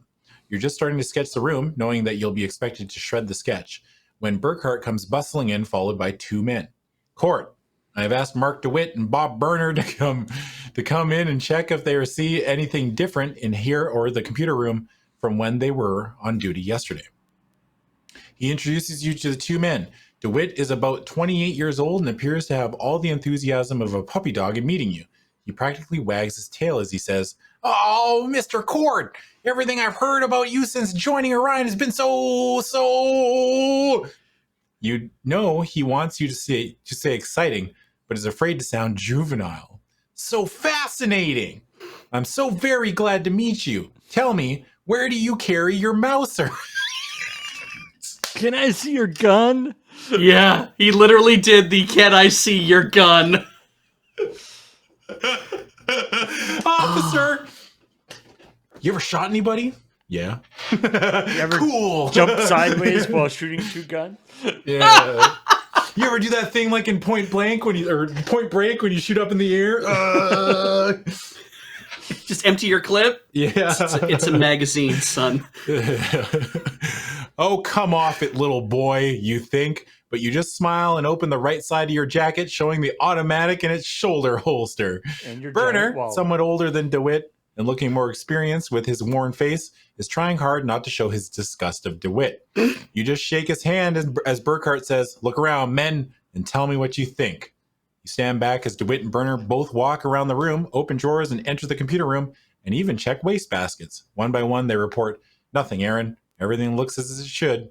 Well, we had to try. I don't know what else. You didn't do anything. My job here is done. The two men start to leave, but Burkhart calls, "Bob?" Burner turns around, question on his face. "You'll take Britt's shift tonight, won't you?" The operator shrugs. "Sure. I'm busy this afternoon and early evening, but I'll be here before 11. I hope we can get the permanent schedule worked out soon." "We will," replies Burkhart, "and thanks." "Anything else you'd like me to do?" asks DeWitt, rather like an obnoxious puppy that feels left out. "Not now, Mark," says Burkhart with a show of patience, and the two men leave. The administrator turns to you and says, "Believe it or not, he really is a good computer operator." Now, Needham will come on its own. What's the point of that whole scene? It's just like guys walk in, walk around the room. Nope, don't see anything, and then leave. Okay. "Can I see your gun?" Yeah. You can see the gun. Now, Needham will come on duty as soon as you're through here, and he'll check then. "What about Brittany?" You feel your features hardening as the administrator hems and haws and finally says, "Well, we couldn't really trust her answer, could we? And she's the one whose print opened the door." Flustered, he starts to leave, but he stops and hands you the big manila envelope he's been carrying. "Photos." He's are they pictures of Spider-Man, maybe? Maybe somebody finally got some pictures of Spider-Man? You look inside and find an amazing sheaf of black and white glossy prints of the photographs that were taken while you and Brittany watched. Glancing through, you admire the man's thoroughness, but don't see anything that catches your attention. You pull out your sketchbook again, hoping that the mere act of drawing will take some of the angry tension out of you. I can check out the entertainment stuff, the desk, the PC, and the waste. They've already checked. So this is a Your turn now computer. to be an agent and look at things. Yeah, I don't see. I mean, You know, like if I know anything about like the way the hierarchies work in this thing, you know that all these like computer operators that have to go and get stuff for the agents, like anytime agents aren't here, they're just like trash talking them and making fun of them and just being like, "Boy, these guys are idiots." Like, really, you need us to do that? Oh, but this guy's the dumbest. Hey, it's a living. Make a lot of money. it's a living. I'm gonna check out the waste. agent. I'm gonna check out the waste basket. Let's go to 155F. Surely these two idiots missed something that I, a trained Orion operative, will be able to find. I bet you like near the... What did I say? 155F? Yeah. I bet you like near the, wherever it is that all the coffee stuff is, you might find that clue. Oh, yeah, you're right, Beej. Actually, I didn't even think about that. Yeah, they've given us all the hints, haven't they? Yeah. You start to look through the waste baskets in the operator's room, but when you realize that you're staring avidly at used tissues, you know it's time to get out of here. Things aren't nearly as interesting as people. Yeah. The most obvious place to begin is with the operators themselves. They're the only ones with access to the computer room 64. Well, I didn't. You just looked in the garbage bag, and they were like, "Yep, there's garbage in here." Yeah. And you're like, Just "Damn." like you expected. You may thought for sure it'd be something different. I can't check the coffee machine though, right? Is it Entertainment near stuff? anything else? It's probably the desk. No, it's not the desk, right? There's an easy chair, casual reading material, television, stereo system, and a coffee maker. So maybe it's near the stereo system. Maybe it's the Yeah, party let's check entertainment 40A. Yeah, I think you're right though. We definitely need to check out the. Ah, piss. I got there real fast. Oh, it's probably nothing then. So far, it isn't. Oh yeah, it's just an ordinary TV and stereo, as far as you can see. That you find someone's taste highly questionable. Music style, music style, jazz and punk rock. Oh boy, this person sounds awesome. Hell yeah, yeah. Surely they don't both belong to the same person, dude. Sebastian sucks. It's Yeah. like, IT guy way too big. Jazz and punk rock together? No, thank you. Mm-hmm. Gambling? I'm in. All right. Fuck. Weird. His flex, suit, Sebastian. he hasn't polished his shoes in like probably a month. Ah, what a failure. Yeah. Wow, you smell like a failure. It's like, Jesus, Sebastian. All right, let's investigate the operators. 93C. I don't think we're going to find anything. That's a good scroll wheel. 93C. That's loud as fuck. Wait a second. By the time you grab a quick cup of coffee in the Orion canteen, it's already 2:00. You've got to start somewhere. So who looks like the best bet for investigating first? Foster Needham, of course. Went on duty when you cleared out the operator's room. If you want to investigate Needham first while he's at work, turn to 58E. However, if you want to check out someone else first, see the list below. Then, when you're ready to go to Needham's, turn to 152E. Who's the easiest breakable? Mark DeWitt, the small puppy dog, is probably the easiest because we'll just be like, fuck, I got a gun. We'll just threaten him. You know what I mean? Like, shut the fuck up or I'll shoot you. And you're like, oh, please. I was hoping it would be like, you go and grab a quick cup of coffee. 5 hours later, you wake up. Like, that's suspicious. 5 hours? What? I fell asleep. How did I fall asleep? I slept for 5 hours? I never fall asleep. I always drink coffee when I'm watching Radar. Okay, so we can either go right to Needham or we can go to Mark DeWitt, which I don't think we'll probably learn anything given what they've given us of the character so far. But you only get to go to, like, you get to go to his apartment and see what his place is like. Is that a red herring completely? Or Mark DeWitt, who Britt says wants to be a big-time agent like you, will be on duty starting at 3:00, but he might be out of his apartment now. So if you want to check his place, so then like of course, break as into much his as you would place. like to, you He's can't gonna ignore have the like possibility. posters of you on the wall. Yeah.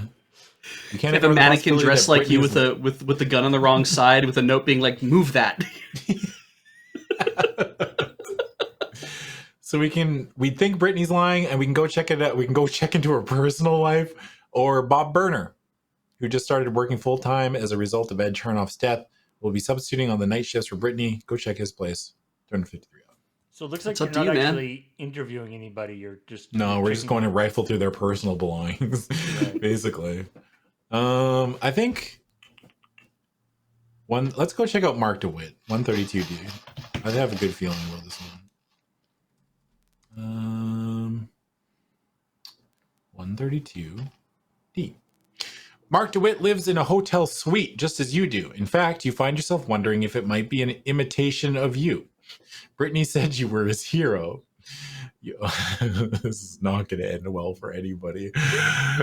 He would imitate you exactly, but he didn't have much luck growing a black beard like yours. A luscious, powerful black beard. There's only one of us here with a black beard. Oh, All right. no. Am I Sebastian? Damn, I wish I got what Beej got and I just died. I wish I was dead. Oh no, man. He's got a wallet, a super thick wallet, but it's stuffed with just like bits of like newspaper. He just wants it to be like thick. My wallet's not even that thick. It's just a tiny baby wallet. Yeah, look how thin it is. Gotta go gambling, I apparently. gotta go Gamba. Go big Gamba. All right. So he would imitate you exactly, but didn't have much like growing a big black beard. Also, you think, looking around at the lobby, his taste needs educating, or admittedly, it might be his pocketbook that needs filling. This is an apartment hotel for those who can't afford to live in an actual hotel of reasonable quality. Maybe, holy shit, the idea that it's like he lives in a hotel suite, but not really. Maybe he just doesn't make a lot of money, Sebastian. You make this all about you a lot. Damn, man. Sebastian's a dickhead. Tomorrow morning, I'm going to go on, or not tomorrow. Yeah, tomorrow evening, I'll be on Let's Know. My beard will be shaved off. Of like, Beej said I look like Sebastian, so I had to shave it off. Sorry. Yeah, that's it. I looked like a guy who was described in the book I read yesterday, and I didn't want to. Yeah. I feel like if I shave my beard, though, it'd be like Twitch chat would start crying. You know, when like a baby, you know, when their dad shaves their beard and they look different? Yeah. Like showed up and I look different. Like,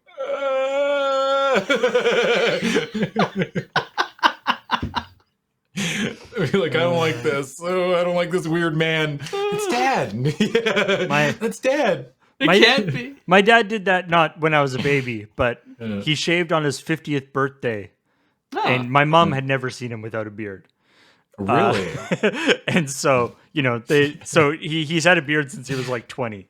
And he just to see what it would be like, he shaved and he immediately grew it back. He was like, nope, don't like it. Yeah. Because for one thing, he like just shaved like with like a safety razor and like no shaving cream or anything. Wow. He didn't know how to shave. He didn't know Holy shit, you're right. Know how to shave. That's oh so my good. God.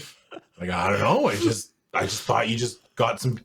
And then he was like, you got to shave again, like in like the next day. Ugh, this is terrible. I went and got some marshmallow fluff from the fridge, like spread it all over my face, and then got one of my garden shears out and just started scraping, and it all came off. It's like, Jesus, Dad. Oh, I love shaving. Just marshmallow fluff. Just rubbing cotton candy all over his body. It's time to shave. Sorry, we're making this weird. All right, we should stop. All right, so the address list Burkhart gave you is DeWitt's apartment number, so you go right to the top in the elevator without stopping at the desk. You walk through the empty hallway to the door labeled 622, and then, on the chance that DeWitt might have returned from headquarters, you knock. When there's no answer, you use the master key that Burkhart also gave you and step into a rather barren combination living room kitchen. If DeWitt is the first operator you have checked on, turn to 92F. If not, turn to 84B. That's interesting. Interesting. Why do we have a master key? Yeah, Like why a are they skeleton handing key? it? Skeleton keys don't exist, right? They're not real. They can't hurt me. For in a hotel, you can you can have a key that opens all the doors in a hotel. Yeah. Oh, okay. But I meant like You can't have a key that opens The doors video that you don't own. Yeah. They're Or like- just Doors that's that what I was getting Yeah, at here. yeah. I was going Yeah. with the idea of a video game skeleton key, and is it real? You know? yeah. No. Sadly. Yeah. Or fortunately. It's, Fortunately, 92F, huh? You know what I'm surprised by? Not one attack dog yet. You know? I'm sure it's coming. There's going to be a dog, right? yeah. If we keep dog's going gonna enough, try and to- they're like, it's weird. This hasn't happened yet. Eventually, we'll get it to like the next thing that happens is the thing. Yeah, there's still time. At first, the small apartment is still. Then you realize that you're hearing water running from the bathroom by the bedroom. Before you can turn around and leave, the bathroom door opens. Mark DeWitt emerges with no clothes on. Nice. All right. He sees you, so you can't dash out. Deciding to make the best of things, you just hold up your hand and say, "Hi, Mark." This is vaguely erotic, isn't it? Hi, Mark. But the man who wants to be a top agent grabs a gun from a nearby dresser, a gun he shouldn't even have, and starts firing. Wow. Naked man is just shoot. He's naked. He came out of the bathroom. He's like, yeah, time to, what the fuck? Pulls his gun out. I could totally see them doing something like this in like one of the Daniel Craig Bond movies. Oh, yeah. Just some dude with just dangling. Every time he fires, it just kind of moves a little bit. Well, you never actually Yeah, see anything, but yeah. Nah. You draw your gun and return fire, but more to try to get his attention than to kill him. What do you mean get his attention? Hey! I got a question! Bang, bang, bang, that would get him. Okay, fuck, jeez, just ask it. God, stop shooting at me. Just Yosemite salmon it. Just. Oh, man. You draw your attention to kill him, so you deliberately miss. However, he's shooting in earnest. Conduct combat with Mark DeWitt shooting first. He has been practicing, so he has a pistol skill of 42.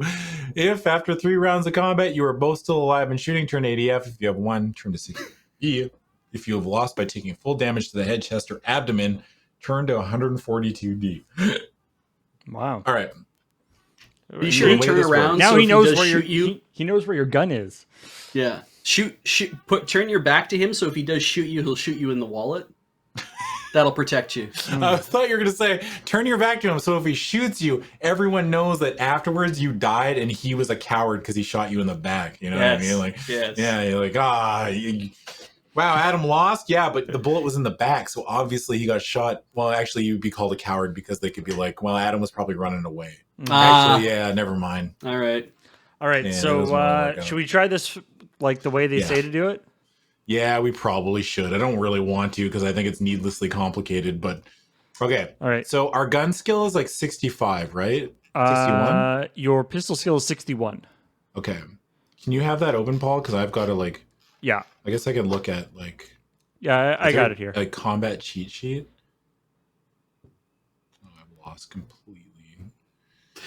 Tacitus Vigil says that Sebastian should probably get naked too, so it won't be weird. Oh, yeah. Let's make it less weird. Okay, so what's Sebastian, or not Sebastian's, Mark's gun skill? It is 42. Yeah, 42. Yeah. So we roll 2d10 for Mark. 72. So he misses. Yeah. He has been practicing. And then and then I roll 62. It's 61, right? Yeah. Well, you are trying to miss. So does that mean you hit? Like, what the fuck? You're trying to miss. Yeah, but I want to kill fucking Mark. I want to explain to my boss why I broke into our coworker's apartment. They came out naked, started shooting, and my only fucking idea was I just shot him. I don't know. I fucking killed his ass. It's like, how do you explain that to your boss? All right. I don't know. So that was one round. Yeah. Mm-hmm. So after 3 rounds, something else happens. So yeah, and now, so now he shoots. Yeah, he shoots first. 77. He misses. So Mark misses. I shoot back. 55. 55. Okay, so that hits, and that's good. So that's 5 points of damage to the right side of his body. Okay, so the right chest. Yeah. So we do 5 points of damage there. Nice. I will. Oh, that's sick. Oh yeah, there we go. Mark. Nice. Oh my god. Well, it's only 3 rounds of combat, right? We might kill him. We might fucking kill his ass. I mean, to you, that's like you're shooting him in where his heart is. Yes. We shot him in the heart, and he's like, oh, but he's naked too, right? He has no bullet. He just like took a bullet. He's shooting him in. Bang, bang, bang, bang. You're shooting him in the heart to miss. It's fine. Yes. Yeah. All right. So Mark goes. 3rd round. 55. 55. Misses again. This guy sucks. Yeah, this guy has not been practicing. You know when somebody says they've been practicing, but you know very clearly they have not been practicing? Yeah. Like, yeah, Mom, I've been playing guitar all week. Wait, 2 5s is a crit. Oh, Christ. You critted on him, didn't you? Isn't doubles That's just not me. That's Mark shooting us. No, but you got 2 5s as well. Oh, did I? Yeah. Oh, yeah. 2 You 5s just straight is a up crit. win. Oh yeah, Mark just fucking explodes. Okay, so we kill Mark. Just fucking dies. Mark actually dies so hard. Like we pull out our fucking Magnum and we're like, fucking, I don't know, party's over, Mark. Fucking bang. And fucking it's just like a shotgun. We shoot Mark. No. We shoot Mark. Do you know that scene in Terminator 2 when they shoot the T-1000 with the fucking grenade? And he's like, and it explodes. That's Mark. That's what Mark looks like. All right. All He's right. like, ah, fuck. Because if He had a bomb in his chest. to 60B. Yeah. Oh, you won, all right. Oh yeah. Turn to 60B. I missed with my first shot on purpose, Mark, but I'm not here to fuck around. I've been practicing. Yeah. Oh, fuck. Oh, God, it hurts. 60B? Love that rapper. Oh my god. Okay. Mark DeWitt may have had some pistol lessons, but his eagerness got the better of his aim. You shake your head sadly as you see the younger man die. If only he had stopped to think. But he didn't. Oh, bye, Mark. Wow.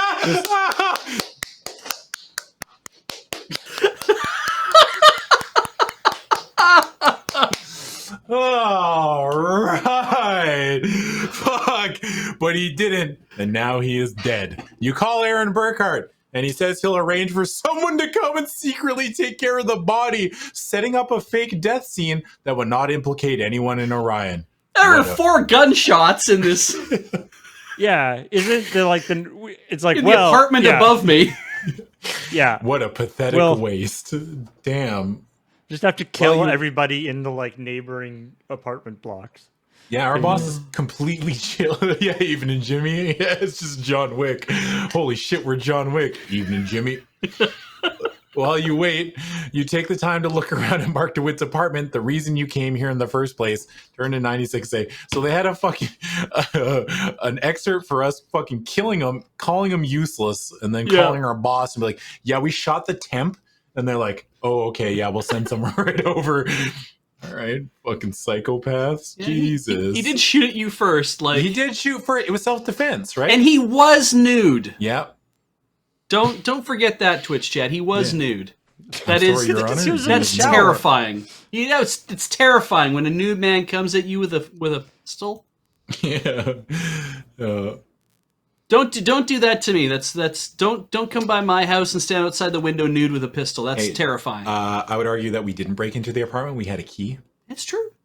Is it breaking in if you have a key? And we knocked. Yeah, we knocked. He was in the shower. Wait a second. Yeah, who's the psychopath here? You were like, Mark, come to the door. No, okay, click. Wait, let me take the safety off my gun.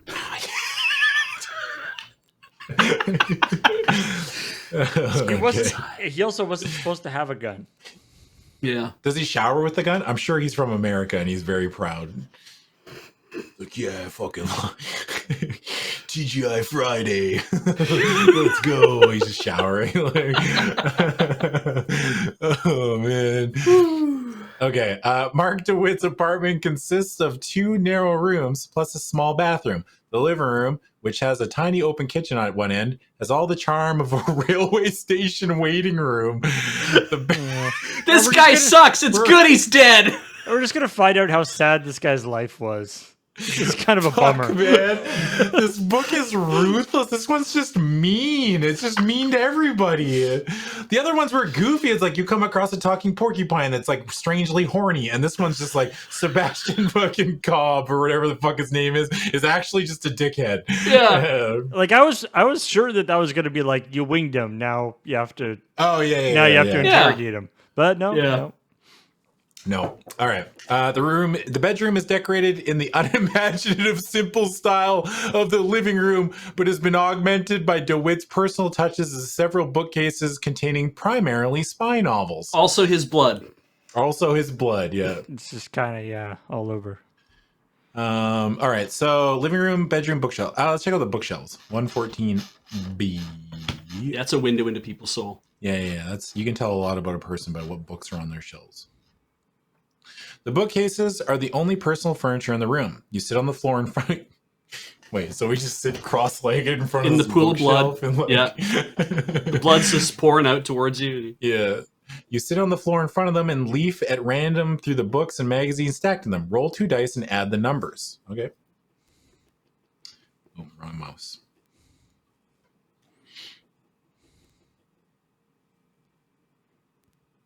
Is that a 4 and an 8? It's a 4 and a 0, I think. No, Or is it?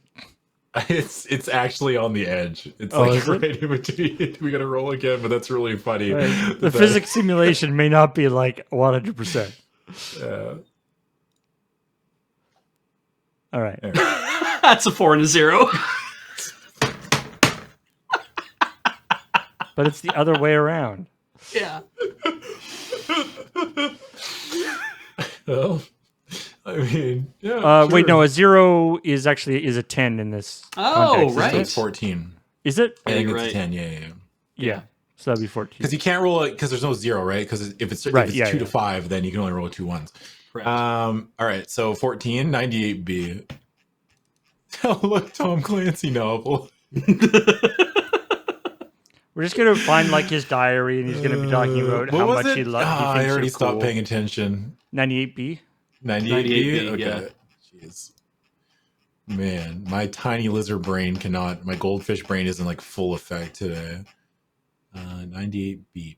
You find a personally autographed copy of Robert Ludlum's The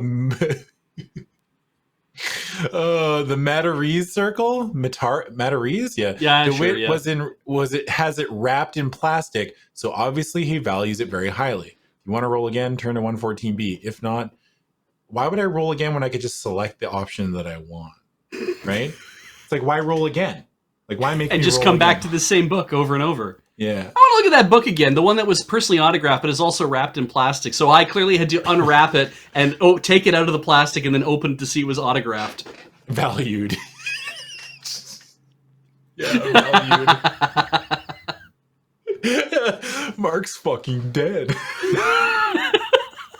Do you want to get a different? Do you want to do a different thing, or are you gonna? Yeah, what are our options? Let's do you have it? Yeah, Let's just do 15 to 20 because high rolls are good, right? 15 to What do you 20. say? Or so the next 30B. 30B. All right. That's 16 to 20. Always reference better books in your terrible book. Yes. That's how it works, right? Yeah. You find a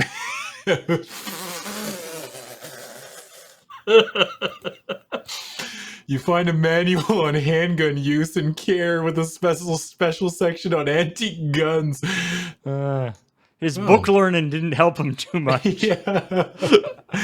All right, that's enough rifling through this man's personal possessions. Let's go to 114B. Okay. That's the roll again. Oh, that's the roll. Okay, 30. So No, You went 96A. 96A. 96A. Okay. Oh, now we're just back in the. Yeah, we're just back at the room. Let's do the bedroom.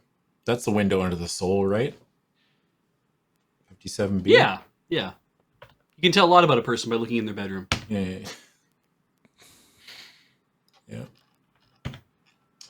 57B. The bedroom is almost as cold and unfriendly as the living room, but it does show signs that occasionally Mark DeWitt has a woman friend stay. That always warms up a room. In the bottom drawer of the dresser, you find a strange and rather pathetic collection of so-called spy apparatus bought from a catalog and guaranteed to prepare you for work for the CIA or some other espionage organization. It doesn't mention Orion, but you doubt if anyone at the mail order house has heard of the Foundation. You make a quick check of the small tiled bathroom, but find nothing of interest except the fact that young DeWitt wears colored contact lenses. You wonder if he's practicing disguises. Why did he Nothing. shoot us? I don't know, man. Well, you should look in the living feeling room. You can like- tell. I'm feeling kind You of can bad tell a lot this about guy. a person by their living room. Yeah. It's the windows into the soul, right? I'm pretty sure that's Yeah. what they say. 19D. There's got to be something here that tells us why this man tried to shoot us. Other than the fact that we broke into his house. Mm-hmm. But that's irrelevant, right? They'll never hold up in the court of law. No. Yeah, The did he room is just shoot obvious- us because he like thought we were a person breaking in? Probably. The room has been obviously been recently cleaned by a maid, though not a very good one. Jesus Christ. He clearly hasn't been having sex with his hot Latina maid. Not like Sebastian would. Sebastian's just like, fucking bang, bang, bang, real bullets, fake bullets, real bullets. Like, he's just shooting everybody. Damn. Sebastian's ruthless. Furniture has been dusted in the rug vacuum, but nothing was moved to do either task. Looks as if he uses his exercise bike anyway. The only place with personality is the kitchen end, where you're surprised to find lots of spice bottles. Cumin, rosemary, bay, and so on. So he's not a man who lives just on frozen dinners, although the spices may be just to impress dates. Yeah. Think you're a big man with your rosemary and bay, eh? Yeah. I know. Cumin, huh? Cumin. When I'm trying to attract a potential mate, I make sure that my spice rack is on full display. That's just the spice rack. It's no big deal. Oh my. Yeah. Your spice rack is so large and girthy. Yeah, it's so big. I just picture him picking this stuff and being like, "Cumin, huh, Mark? Yeah, Did I get you laid? You're dead now, aren't you?" Like, just like this cumin is 7 months old. You don't grind your own spices, you piece of shit. Yeah. I'm glad I killed you. Nothing here, you shrug. At least your hotel apartment has some charm and brightness and color. As well, of course, this is the casino downstairs. Good investigation, everybody. Yeah. I like he's investigating this apartment just to prove in his own mind, just to prove to himself that he has it better than this guy. Yeah. He's like, oh, thank goodness. Yeah. And I'm still alive. I'm better than 96A. You can really tell a lot about a person by shooting them to death. Yeah. It's the window to the soul. So you looked at everything, unless there's something on the bookshelf that you missed. I guess we're done with this guy? I think we're done. I think we just came in, showed up at this guy's apartment, fucking shot his ass, called our boss, told our boss that we shot our coworker, and our boss said, okay, and then hung up. And we're just like, see you later, idiot. Holy shit. Woo, boy. Are we not going to go back to investigate the other people now? Like, is that No, it? we have to shoot everyone else still, Paul. What are you talking about? I've still got all these bullets left. What else am I going to use them on, Paul? Come on, man. 37E. It's the only way to be sure none of the operators are... I'm going to Bob's Burgers. What was that guy's name? Go to Bob's Burgers. Go to Bob's Burgers. I'm going to shoot his ass, too. We're literally going to... It's time to move on. Return to investigate the other operator's home. Yeah. We're not like, oh, that was probably the guy. Yeah. Yeah. No. Oh, yeah, we just shot 93C. Okay. I hate it when they make you go all the way to a thing just to tell you, oh, your work here is done, right? Yeah. All right. It's like quick time events in video games. Let's investigate the next guy. 93C. Okay. And by investigate, we mean... I'm going to go check out Bob Burner. Mainly because he hated us. So, like, if Bob doesn't start shooting us immediately, then maybe we can be friends with him. Yeah. Okay, hey, Bob, shot Mark today. I shot the shit out of Mark. Oh, nice. Good job. Good job. 53F. Okay. 53F. Burner's apartment building is fancy enough to make you feel conspicuous for not being better dressed. It is a luxury tower with all sorts of interesting and expensive skylights and 2-story high hallways. Gotta kill this guy now. He's better than us. Rambling staircases and more. Suppressing your feelings of intimidation, you knock on Burner's door, hoping there won't be an answer. No, it's not the first one. Is it just like the first guy you meet, you always kill? Maybe. That'd be actually sick if the first person you meet, you just shoot the shit out of. 20A. When there's no answer, you use the pass key Burkhart gave you and enter Bob Burner's apartment. This is a large apartment, clearly decorated by an interior designer with contemporary leanings. A huge slanting skylight reveals the city from anywhere in the Great Room, which has several areas meant for different uses: cooking, dining, conversation, TV watching, card playing, and more. Beyond it is a large bedroom that looks as if it were probably planned for dramatic seduction scenes. Oh, no. It's like that scene in True Lies, you know, when Jamie Lee Curtis is... Yeah. 4-poster bed, yeah. You know where the window of the soul is? The conversation pit. Yeah. The conversation pit. Yeah. Please join me in the conversation pit. Now, fight! This is weird. Yeah, no. Fight in conversation. You enter the conversation pit. Bob Burner wakes up and grabs his gun. All right. Yeah, I guess we got to go to the conversation pit, right? Yeah. Yeah. Yeah, it'd be rude not to. 81E. All right. 81E. The large, comfortable couches surrounding an unusual coffee table make up a friendly conversation pit. The table looks as if a long and perhaps smoky and alcoholic conversation had taken place there recently. But in the middle of the table, coated by cigarette ash, is a reddish trifold brochure touting the Mountain Midlands Express, a fancy schmancy train for those who like to travel slowly and expensively. Wow, Sebastian's got strong feelings on trains. It's like, I fucking hate trains. Trains ran over my father. I'm fucking upset. All right. Wow. You check the couches thoroughly. Wow, we're looking for change. We're just like, yeah, fuck, somebody's got to drop a loony back here, right? Maybe 75 cents around here somewhere. You check the couches thoroughly, especially under the cushions, but all you find are a few coins, a rubber band, and an old TV guide. Return to 20A. This guy's got all sorts Who's on of the cover of TV guides? things being like he has a bunch of money. Yep. He's planning on taking a very expensive train trip. Yep. Well, it doesn't fill itself. Yeah, it's true. Let's check.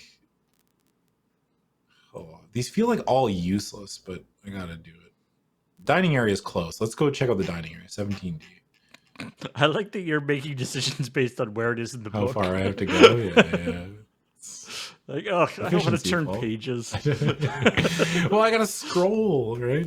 You could. I'm feeding you content. You could type in the number at the. Yeah, is there not an area in the top where you can type in the number of the page and just go straight there?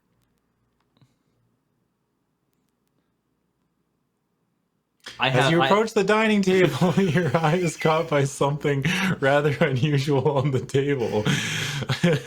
Not unusual in and of itself, it's just a kit for a detailed model of an old-time ship. Burner didn't seem the type for such a hobby. You notice that there's a sticker on the box saying that the kit came from Leroy's Game and Hobby Shop. On the wall just outside the bedroom door, you see a girly calendar. You're beginning to like Bob Burner less and less. Yeah, he's the piece of shit. He objectifies women. He must die. He probably kisses them soon after meeting them. He kisses away their worry lines. Bang. All right. Burner didn't seem the type for such hobbies. Girly calendar, which he apparently uses to record all his dates. There's one, though, a dentist appointment for later this week, in fact, that he has written across with a marker pen. It says, cancel until no work schedule. Roll 2 dice. If you get more than your intelligence score, turn the 34A. What's our intelligence again? 65? 65. Yeah. 98. Nope. 34A. Well, I don't know. That might be good. You know what I mean? Like, Oh yeah, that's fair. 34A.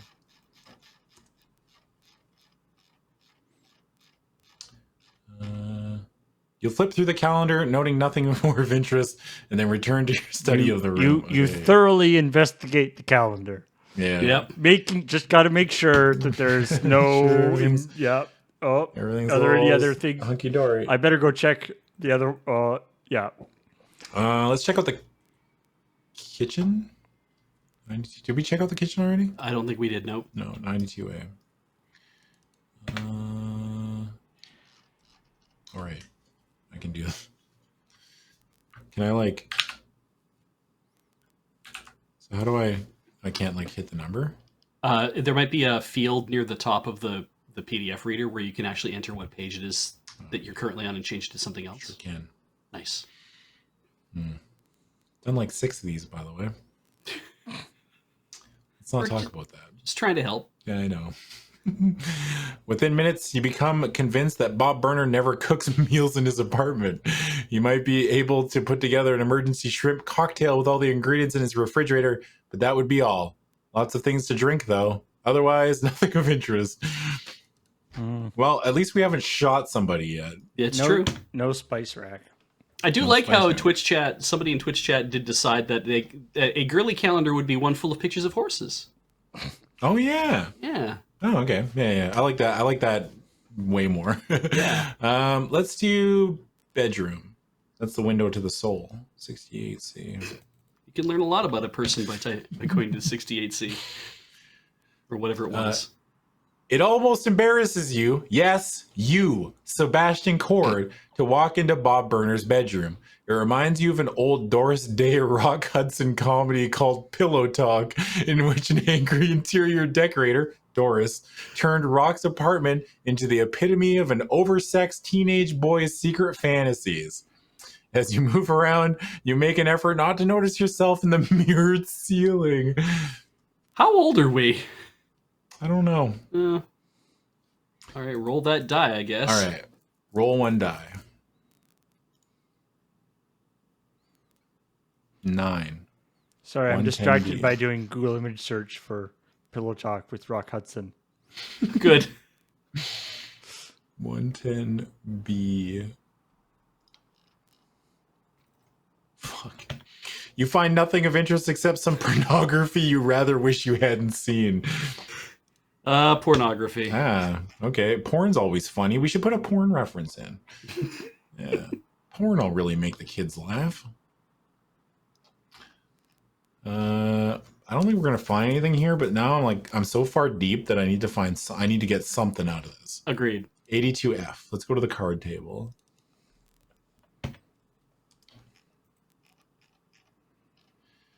Cards on and around the table look as if they were thrown down and scattered in anger. You wonder what was going on, but it's just an idle thought. Do you ever think maybe, Sebastian, that they were just playing 52 card pickup? Fuck. Not everything has to be in anger.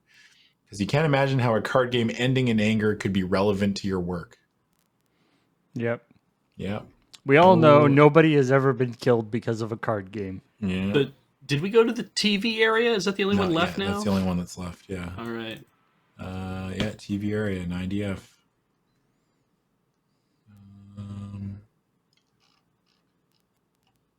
You marvel at the entertainment area of Burner's apartment. It features a great big TV screen, which doesn't surprise you. But what does is the fact that the very comfortable chairs in front of it have stereo headphones built into the headrests, so that all you need to do is lean back, relax, and listen to music as if you were in the very best concert hall. You feel a momentary surge of jealousy, then move on. Oh, this is a great investigation. This is fucking great. Yeah. Well, my house has a casino downstairs, So and I have a maid to clean it. There's just nothing here. My house has the dead body of my coworker in it. I fucking shot their ass. What does yours have? It has stereos in the headrest of every seat. Damn, that's way better. So that's it. Okay, Nothing that's there. it. Hey, that's the whole house. Okay, 101D. Police work. That was weird. They just made us do a bunch of busy work for no reason. You take a last look around the place, but see nothing more to keep you. You're beginning to get antsy about the thing that you have found.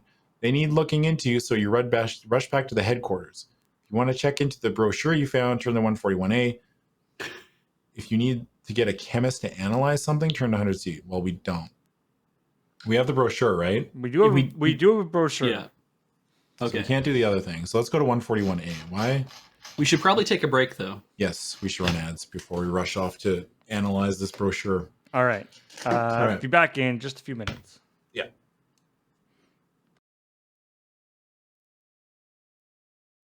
Hello. Welcome back to Dice Friends, where we are currently playing the final bug, which is the Choose Your Own Adventure book, much in the vein of a lot of the other Choose Your Adventure books we've done. We are a secret agent spy trying to figure out why. Okay, so someone broke into our computer room, didn't actually steal anything. We found a dead body, right? And we're just trying to find out how they got into the computer room, even though they died and nothing happened because of it. Yeah. They were trying to steal something, but there's Yeah. like a safety thing on the computer that made it so they didn't. Yeah. And those guys ended up killing somebody else. Which number were we going to? 141A? Okay, thank Yeah. you. All right.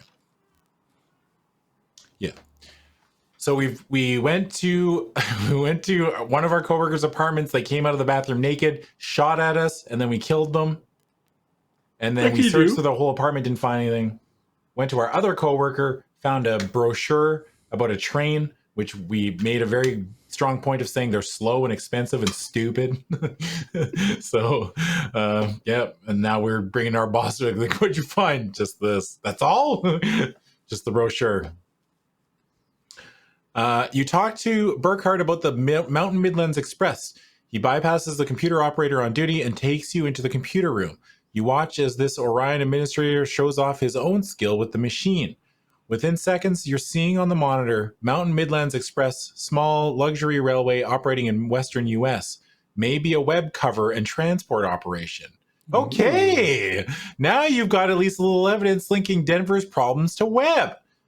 If you need something analyzed, turn to 100C. If you're through checking operators' homes, you can get some rest, or otherwise go to 93. Get some rest. That's a weird. Okay, let's get some rest. Also, it's 69C, which is. I mean, we could. Okay, I mean, there's another operator that we could look at, but we don't care. Isn't it just Needham?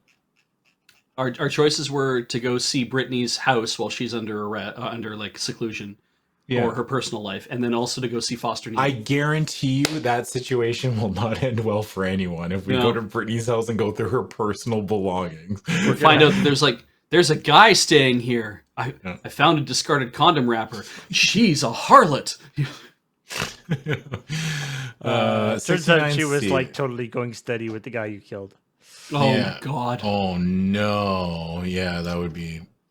All right, let's go to 69. Let's go get some rest. Suddenly, you realize how late it is and at what a pace you've been going all day since arriving in Denver. Even superhero Cord can't keep going without some rest. I used to. Okay, I'm gonna his go internal into, monologue calls himself Superhero Cord. Yeah. My old job, the old job I used to work, we dealt with like a lot of like delivery drivers, we had like a Purelator driver who would come to our company grounds every day, and I would deal with them because I ran the shipping department in the company I worked for.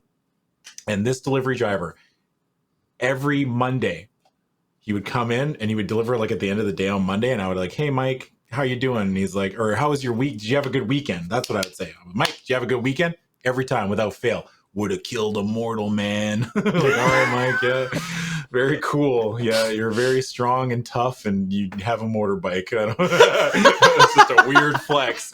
And that's what that just reminded me of. Yeah, this is even superhero Cord. Would have killed a mortal man. That's actually that's a pretty awesome response to that question. It is pretty good, yeah. He was a very nice person. It's like nobody. It's like you don't really care what I did on my weekend, so here's something fun.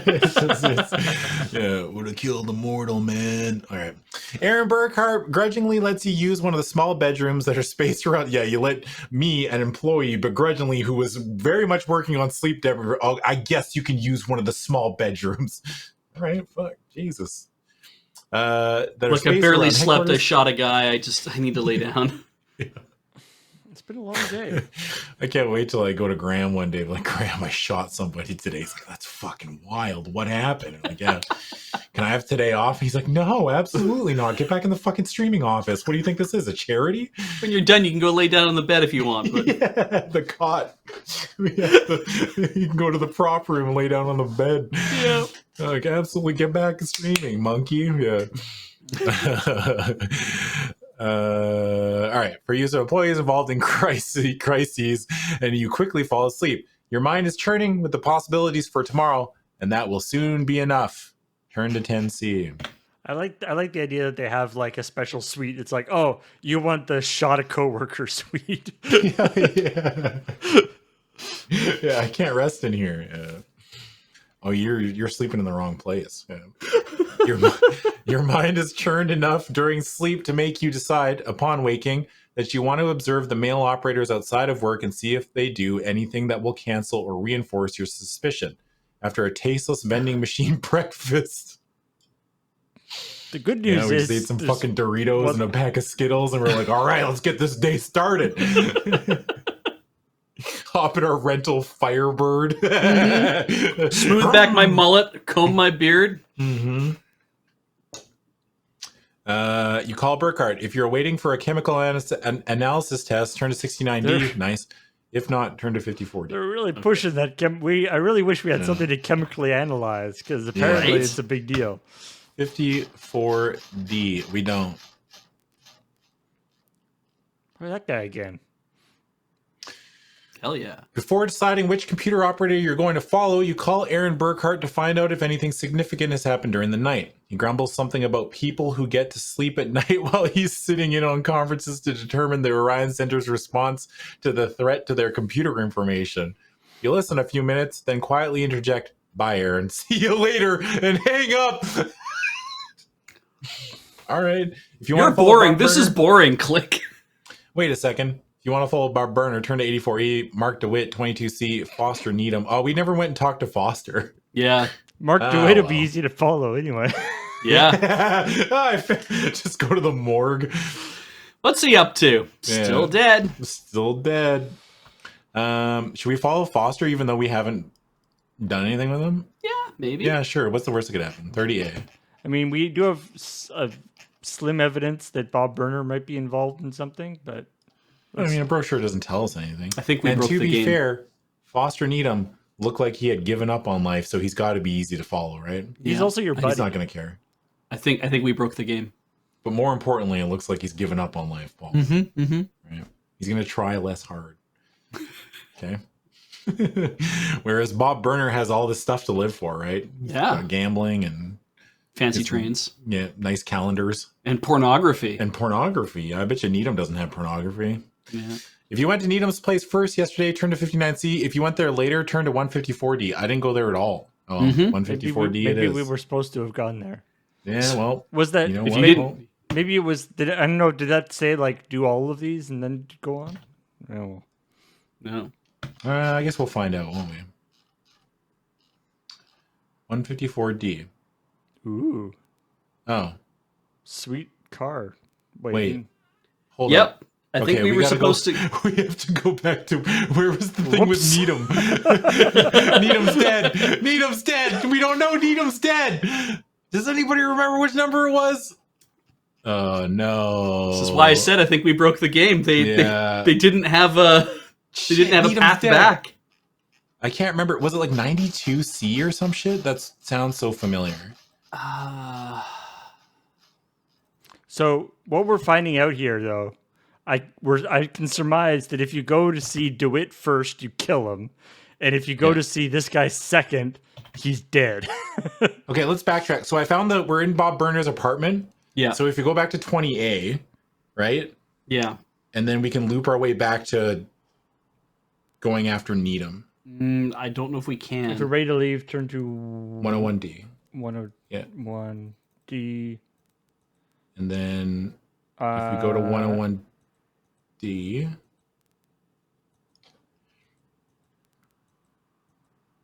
Okay, let's go 141A. We're gonna backtrack because there's got to be another option that we just didn't. What if we don't rest, right? You know what I mean? Yeah, here we go. 93. Oh yeah, if you are otherwise turn 93C. Okay. Yeah, So let's go this is where 93C. we were. Yeah. Here we go. Okay, we're good. We fixed it. See, we did it. We did it, everybody. The sequence broke. That was Yeah. cool. I mean, sequence breaking a book is not that impressive.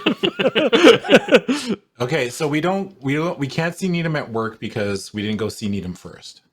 So we have to go to 152E, right? Yeah. Okay. So I guess the implication here is you're supposed to have seen all of these before you go Yeah. on. Well, we know Needham's dead. Yep. Before you even get Spoilers. into Foster Needham's apartment, you're dismayed by what you find. He lives in what can only be called a tenement.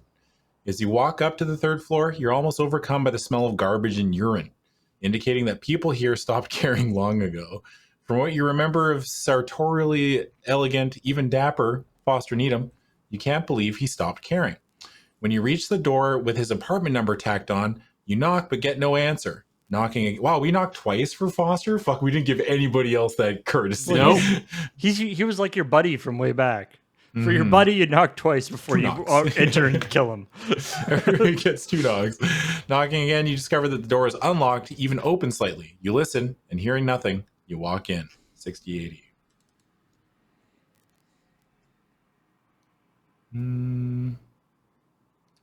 68.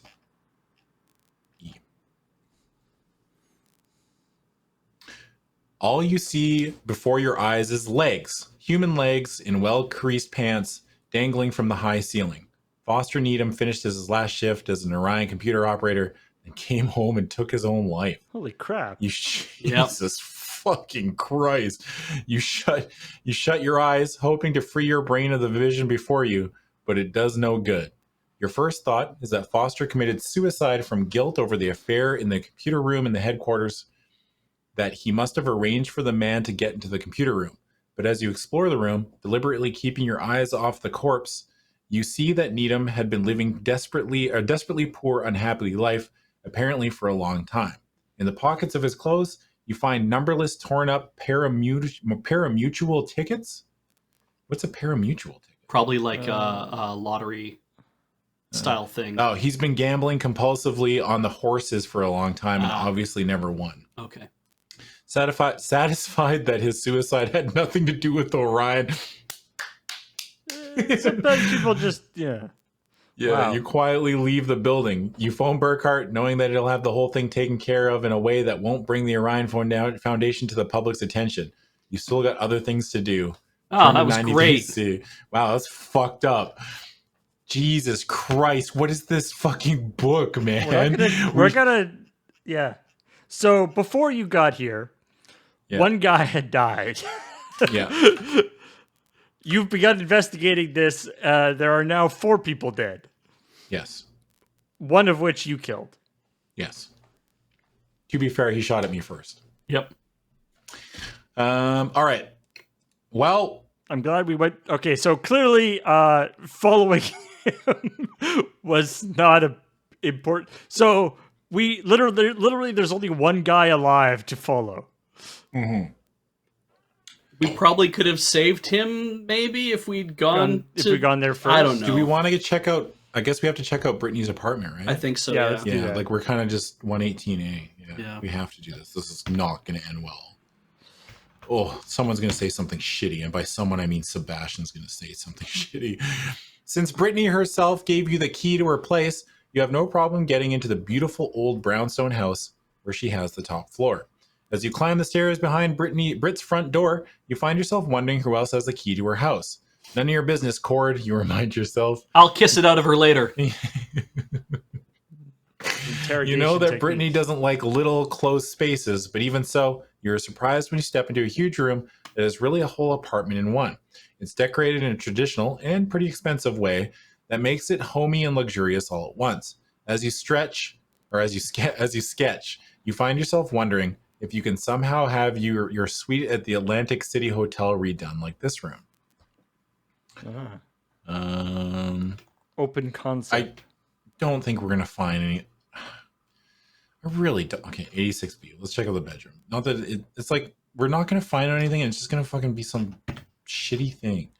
Even though Brittany has not been back to her apartment since she reported for work 24 hours ago, the bathroom still smells of her perfume. The aroma makes you smile and remember, but you find nothing important in the room.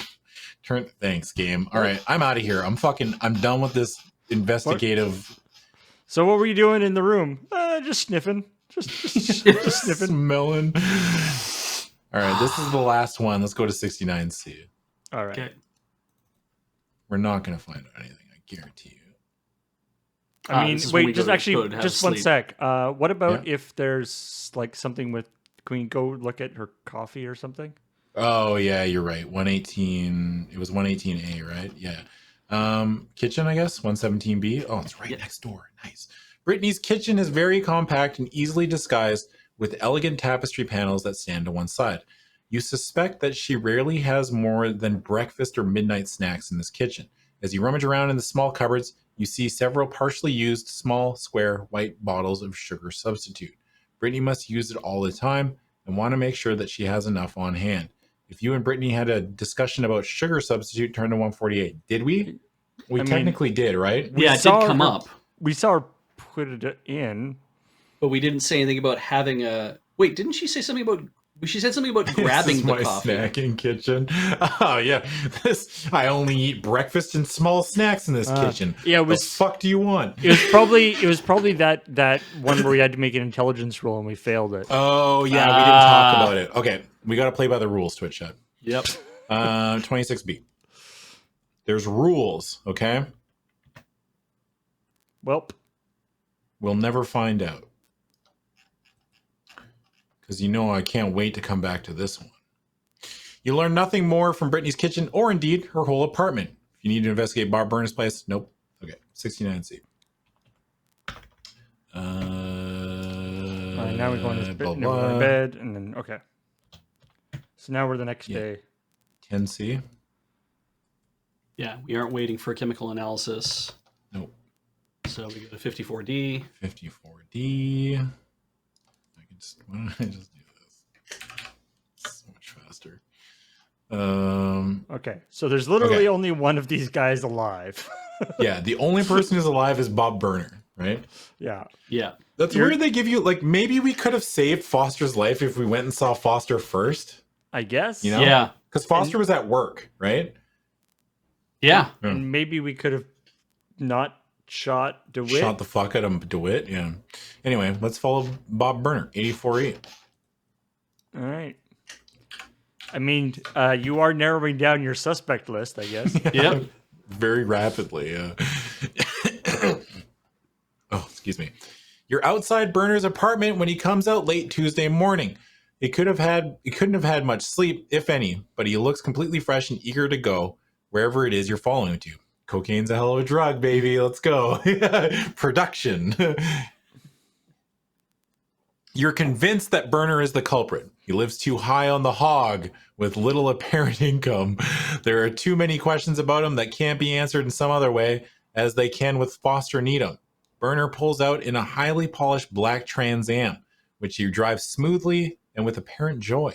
You follow more sedately in your rented Firebird, sedate only so that he won't notice you. Oh, because, yeah. I'm not sedate because, like, I'm a coward, right? I'm sedate because I have to use it to my advantage. I'm actually a very big and powerful man with a large penis and a cool car. Yeah. So everybody watch out. Burner pulls out blah, blah, blah. Roll 2 dice. If you get more than your intelligence score, turn to 124. C. If you get less, turn to 28. You have a driving skill. Can't we just... Oh, well, all right. Somebody clipped that out of context. Cranberger, I swear to God. 50, 50, That's under, right? 59. That is under, yes. Nice. Okay. 124. C. Wait, did you get more or less than your intelligence score? Less. Less. That's So good. you go to 28H. Oh, 28H? Oh, Yeah. never If you get it or less, it says go Yeah, to 28H. 28H. Oh, shit, there is a dog. I just saw the picture. Oh. All right. Okay. Although Burner seems to take a rather roundabout route, you have no trouble following him to a small shopping center about a mile from his apartment. You park in time to see him dawdle along the covered walkway, looking in a number of small windows. Finally, he enters Leroy's game and hobby shop. Because Burner has met you, you can't just walk in behind him, at least not looking the same. You can't do much about your black beard. It's trimmed too neatly to even mess up much. But you can comb your hair so that it comes down over your forehead. And from your pocket, you take a pair of black frame glasses with plain lenses. The 2 changes revise your appearance as much as you easily can. At least you hope so. Oh, super spy. Beej, you're trying to break into... You're trying to follow somebody. Yeah. How do you change your appearance so that they won't see you? Hang on. Yeah. Perfect. Holy What? shit, where did Beach go? Yeah. Hey, what'd you do with Beej? Yeah. Bang! And I just shoot you.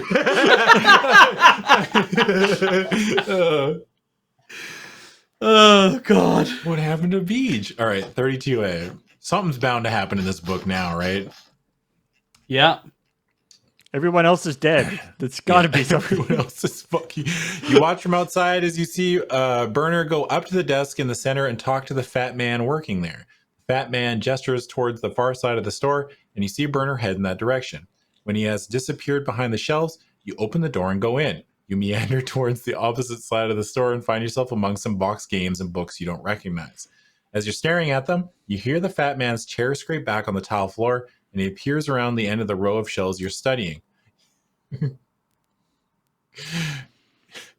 Are you a gamer, sir? Settlers of Catton? Catton.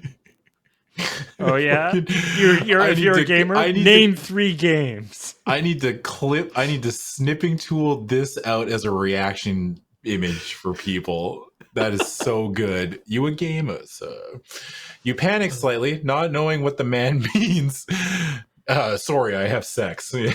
It's just like, sorry. Pardon me. Then you catch sight of the one box that has a starburst containing the words "Quality Adventures for Role-Playing Gamers," and quickly respond, "Well, I've just begun to get into role-playing, and I thought I'd take a look around." Oh boy, I love role-playing. Are we gonna be starting a game of a role-playing game within our role-playing game here? Oh my god, please. Oh my god. If this game turns into us doing a choose your own adventure of a D&D game inside of the spy book, this will be the best book ever made. It will not be close. If you want Feldor the Halfling to attack this guy. Yeah. God. Please You start playing Fairy Mound out of nowhere. Oh my, yeah. Yeah, it's just like Scheherazade, right? Like it's just like stop this book, open up Fairy Mound, play Get it. under the table. Yeah. If you win Fairy Mound, come back and go to like 24A. So good. Oh my god, that would be the actual fucking most giga brain situation. Okay. Well, I've just gotten to get into role playing and I want to take a look around. Fine, just take your time. It's a great hobby if you get in with a good group of players. That's what Sure they say. is, you reply, kneeling down by the bottom shelf. Just let me know if I can help you in any way. Leroy returns to his desk, and the shop is silent for a few minutes, except for the shuffling feet and papers being moved. You catch a glimpse of Burner sorting contentedly through some HO gauge train cars and wonder if maybe he really is here to buy some hobby materials. While you're sitting here out of sight, you could be missing out on other important things happening, perhaps with Mark DeWitt. No, I guarantee you nothing important's happening with Mark DeWitt. If you want to leave and go to Mark DeWitt's, turn to 95F. No, really just stay crouched down. Okay, if you're willing to stay crouched down by some esoteric games for a while longer, turn to 36F. Yeah, 36F it is. Quietly, you hear lightning bolt in the distance. Yeah.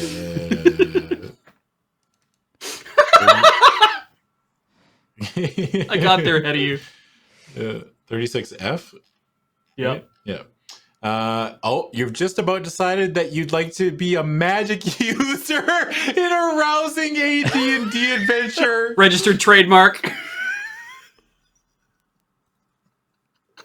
What is happening? I would fucking love to be a magic user. Let's go, baby. When the outside door opens again, jingling the bell. You can see between the boxes that the newcomer is a woman in a Kelly green suit. Strong. She has fine features surrounded by one of those expensive hairdos that gives her growing red hair a casual, wind-blown look. I'll make her Irish.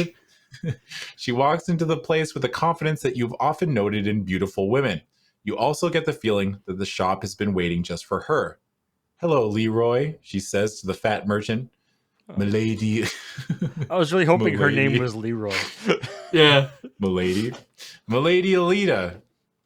He cries in gallant pleasure at the sight of her. He lifts his heavy body to clear a chair for the woman.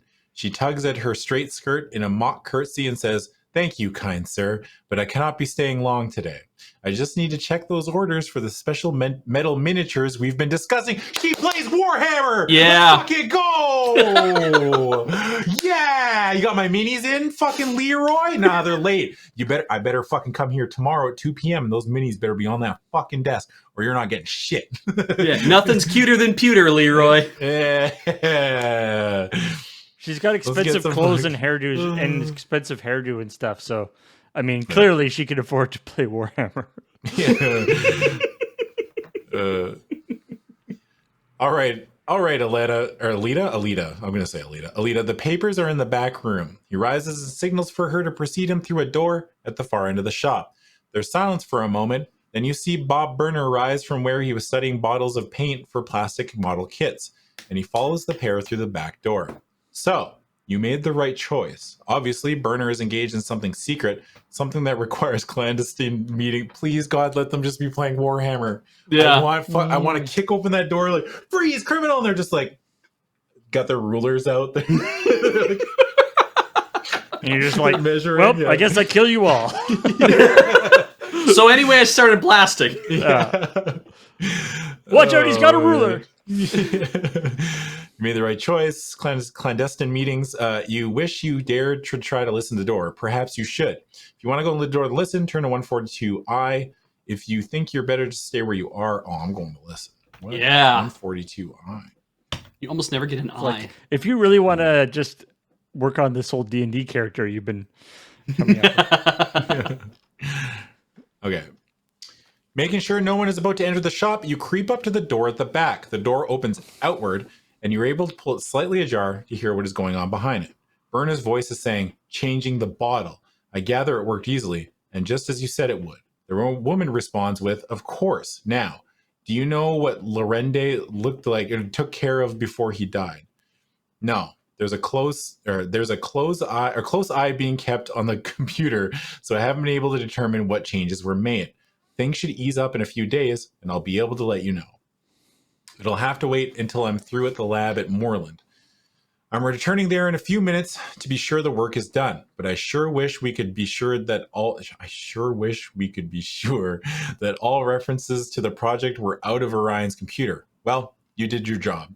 You hear some shuffling papers, and then Burner's voice says, thank you very much, in an awestruck tone, and you suspect that a major stack of cash has just changed hands. Leroy's voice says, sure wish I could do my job on a mountain. I'm stuck here in this blasted shop. And don't think we're not grateful that you're here, Leroy. What would we do without you? Add 10 points for each of your 6 sense advantage points to your intelligence score. Roll the 2. Okay, so you have 2 points. So I get 20, so my intelligence is 81 or 85. So you get to add... Yeah, so you have to roll under 85. Yeah. Should be doable. Well, I have rolled a 62 and I needed a 61, so... 48. 48. Perfect. Hell yeah. If you roll total, that's 63A. Okay. Wow, things are really popping off now.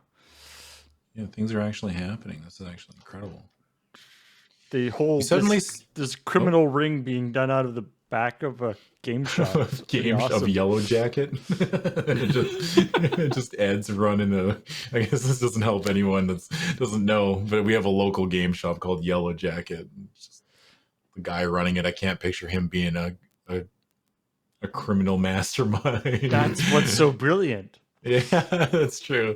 You suddenly sense that the conversation is sounding like words said by not very good actors, as if it's going on primarily for the benefit of a listener.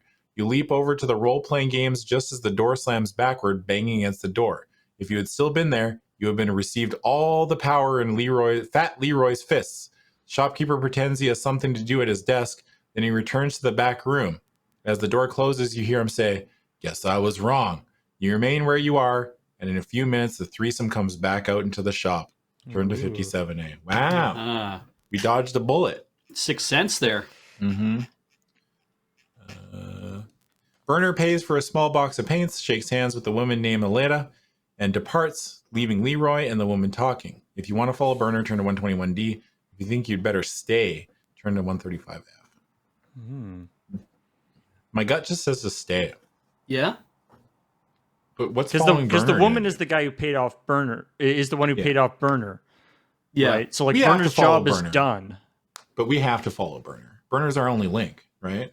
I guess we can follow the woman, but we don't have an option to follow the woman. But maybe if we wait, stay. we Yeah. we can stay. But I don't think fighting Leroy is going to help because Leroy's bigger than we are.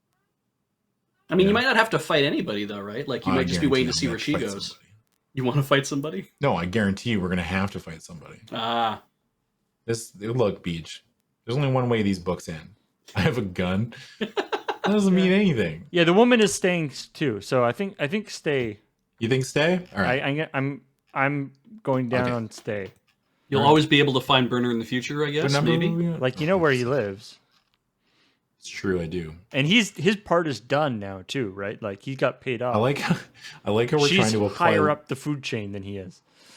Do you ever like wonder, because we've been in this situation before where we try to apply logic to these fucking these books, and it's never makes sense. And we sit here and every time we talk about it, we're like, yeah, but what if? It's like, no, it's not going to make any sense. And I don't know why we're just constantly trying to talk through it.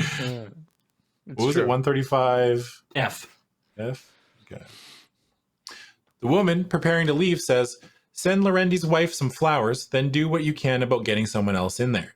Maybe I'll sneak in some night myself, Leroy's jowls jiggle as he chuckles at the thought of his bulk sneaking anywhere. You do that, and you could single-handedly bring down a major project, she smiles. Thanks anyway. Now, I've got to be off. You wait impatiently as the pair finish their farewells and the woman leaves. Hurrying but trying to seem at leisure, you, too, go to the door. Suddenly, you feel an arm gripped by a strong hand. Your immediate urge is to strike out. If you want to follow up on the urge, 81D. If you want to keep pretending innocence, it's definitely keep pretending, because he's probably just like, do you need any help? Sorry, I couldn't. He's just asking about, hey, do you want to play that game of D&D? And I'm like, fucking hell yeah, brother. Yeah. 76F, let's roll some fucking dice.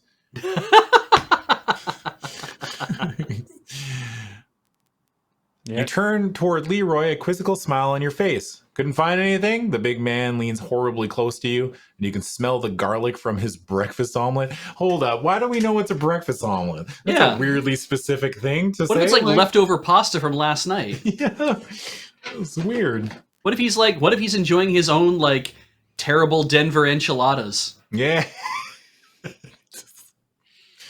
Fuck me, you are a comedian. I try, yeah. Man, what a call. Put something on the shelf, take something off the shelf. Put something on the shelf, take something off the shelf. Always remember. I like denchiladas. That's good, guys. And then I come in with just an armful of shit. You didn't put anything on the shelf? No! It was funny! I don't know, man! Like, you gotta put something on the shelf? No! I like it all! Can I just keep this? Like, no, you gotta put something on. Fuck. Yeah. You play with one thing at a time. Yeah. Okay. No, you reply. I came in here thinking I knew what I wanted, but after seeing all that role-playing stuff, I'm confused. I'll talk to my game master and see just what I should be buying. I'll be back, though. How do I know what a game master is? I've never even... Got the lingo there, right? Role-playing. He didn't say dungeon master, though, even though it's D&D. Yeah, I was going to say, and Leroy's like, I thought you were playing Advanced Dungeons and Dragons, which has a dungeon master, not a game master. Ha ha! You're a spy! This would actually be God's perfect book. That would save that would save this book. Yeah. All right. Talk to my game. That's good. He removes his hand from your arm. Leroy likes to see new... Wait, is he talking about himself in the third person? Yeah. Leroy likes to see new gamers coming along. Playing makes them happy, and it makes me happy, too. What a weird... Leroy's a fucking psychopath. Who says that? Well, Leroy likes to see new gamers coming along. Playing makes them happy, which makes Leroy happy. All right, Gamers are coming along real nice this season. Yeah. Good crop. There's a good crop of gamers coming in. I'll be back, you say again, opening the door. It's a good thing you read some of the boxes. Turn to 80D. All right. Okay. Good call One side of the store. about the guy just like not actually being a fight. That was good. Yeah. One side of the store, you quickly see Aleda walking at a leisurely pace under the covered walkway toward a gift shop. As she enters it, you sit down on a bench to think things out. You think you have enough evidence that Burner is not straight to convince Burkhart to trust Brittany Farrell. He desperately needs her back after the death of Ed Charnoff. And obviously he won't be able to count on Burner. Well, it'll be up to Burkhart now to handle that sticky little problem. You're convinced that the investigation must be continued. You think you know who arranged the break-in, but there's still a why to sort out, and the answer to that seems to be wherever Alita is headed. So that's where you're going to. Then you wonder, what if she makes an important stop on the way? So the decision you have to make is whether to fly there or to drive. Wait, what? How do you know where she's going? Fucking, where are we going? Wait, yeah, did she say something about where she was going? She's headed somewhere. She went to this gift shop, so I'm gonna say Paris? Yeah, I don't know. I guess we're gonna fly, right? Jakarta. I guess we fly? Do we Yeah, fly? you bet. Why not? Okay, let's fly. All right, Let's fly 41F. where? I don't know. Fuck, I guess we're gonna find out. 41F. You talk Aaron Burkhart into letting you have one of the headquarters aircraft for as long as you need it. Just don't need it for very long, he says sternly. All right. After studying the aeronautical chart and current NOTAMs for a little Moreland airport over at western edge of the state, you take off from Stapleton in a neat little Cessna 182. It's a beauty of a flight, giving you a chance to relax and let off steam for an hour or two. Doing loops and rolls. It's a fucking beauty, buds. Oh, it's a beauty of a flight. You're gonna love it. So you have a skill for driving a car and driving a motorcycle. Which you have yet to use. Mm-hmm. You don't have a drive plane skill, and you're doing like loop to loops and stuff.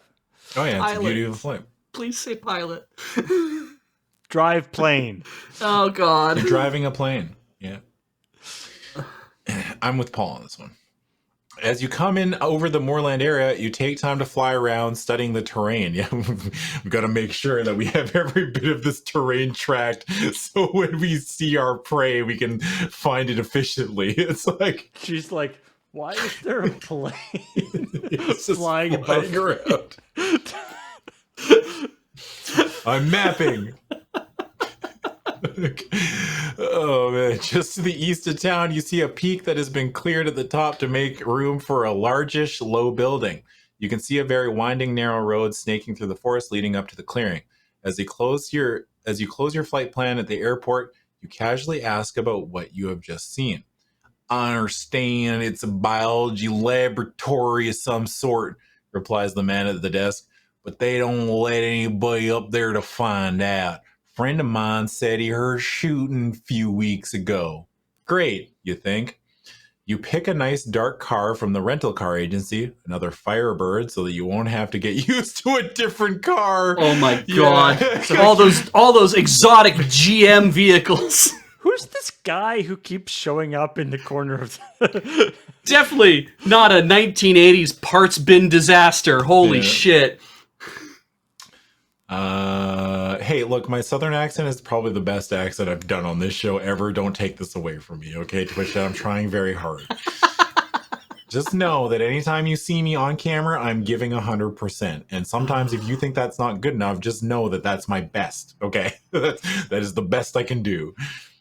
That accent, I put to you, that accent is accurate given the way the text is written.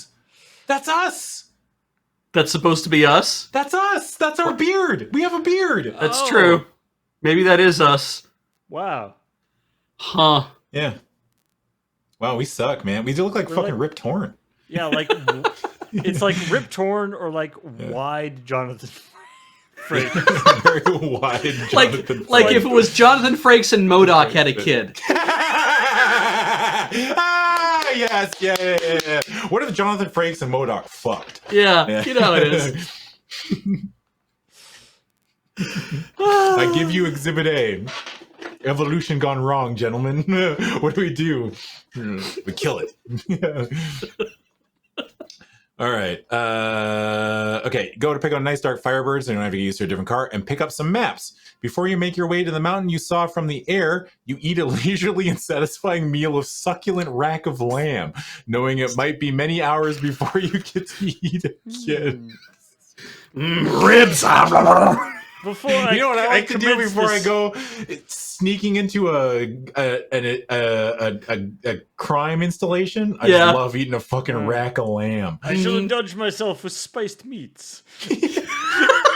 And then I will take over this place. Sebastian Likey the Lamb. As the spice he stole from DeWitt's apartment building. Like, cumin. I killed a man because he had cumin once. Yeah. I fucking In love fact, you the two lamb- so much. God damn it, I love doing this. The lamb is so Oh. delicious, you go and kill the chef. No one else will have No one lamb else like can that. eat it. I will be the last to eat his lamb. It is so perfect. It is too perfect. Too perfect. Bang. Oh, okay. I want to see if we can get to like some kind of an ending. We've only got about 5 minutes left. Oh, okay, fair enough. If you left the lobby right behind Aletta, turn to 160. If you were detained by a fight, no. We did not followed fight. Burner? We didn't follow No. Burner. No, we didn't. So If you left the lobby, We did yeah, not left it do right- phone number any of those things. or chemical analysis. We'll feel like that chemical analysis is going to bite us in Come the back butt. to haunt us. Yeah. Mhm. I guarantee you the chemical analysis came out to nothing. Was it 126A? Yes. Yeah. Yeah.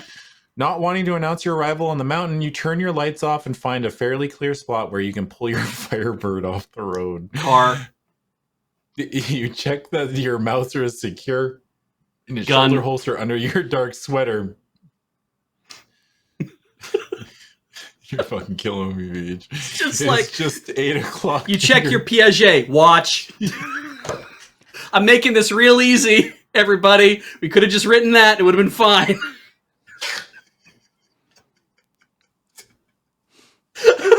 But nope. Oh my god. This makes the text come alive. You see. Yeah. It was just 8 o'clock in the evening as you reach the clearing around the laboratory. Didi, my laboratory. Make a note of the time and turn to night. Oh, it is 7:56. What was it? 93B. 93B. My goldfish brain literally can. Am I like? Does anyone else have that problem where you forget Yes. a thing immediately? Okay, good. I It's feel like, normal. yeah. It's When you flip me the being a normal page, human yeah. being. Okay. Yeah. I think the like replacing the like generic name for an object with like Yeah. a brand name for it is apparently that's like a David Foster Wallace trademark. really? Yeah, he used Oh. to do that in his books all the time. Okay, if you were told what time it was when you arrived, at the mountaintop. Until you leave the mountain, most decisions you make will take up time indicated at the end of the sections. When you make a choice or a die roll and turn to a new section, you may not turn back. You are committed to the actions given and the time it takes. To keep track of time, okay, no, we're not fucking, no. Okay. There's a thing So you only get to do like 4 things, though.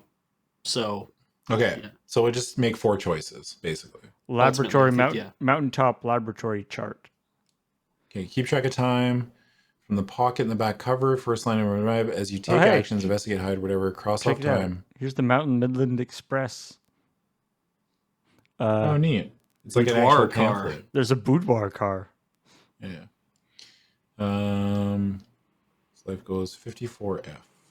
correct. I don't think we're going to reach a conclusion on this one. Twitch out /Beej and Paul. Why is our character's picture just in here fucking all the time? They just need like something to fill up that spot. Yeah, I guess. Like we got this blank space. Quick, give me that weird fucking Commander Riker MODOK mashup that we fucking.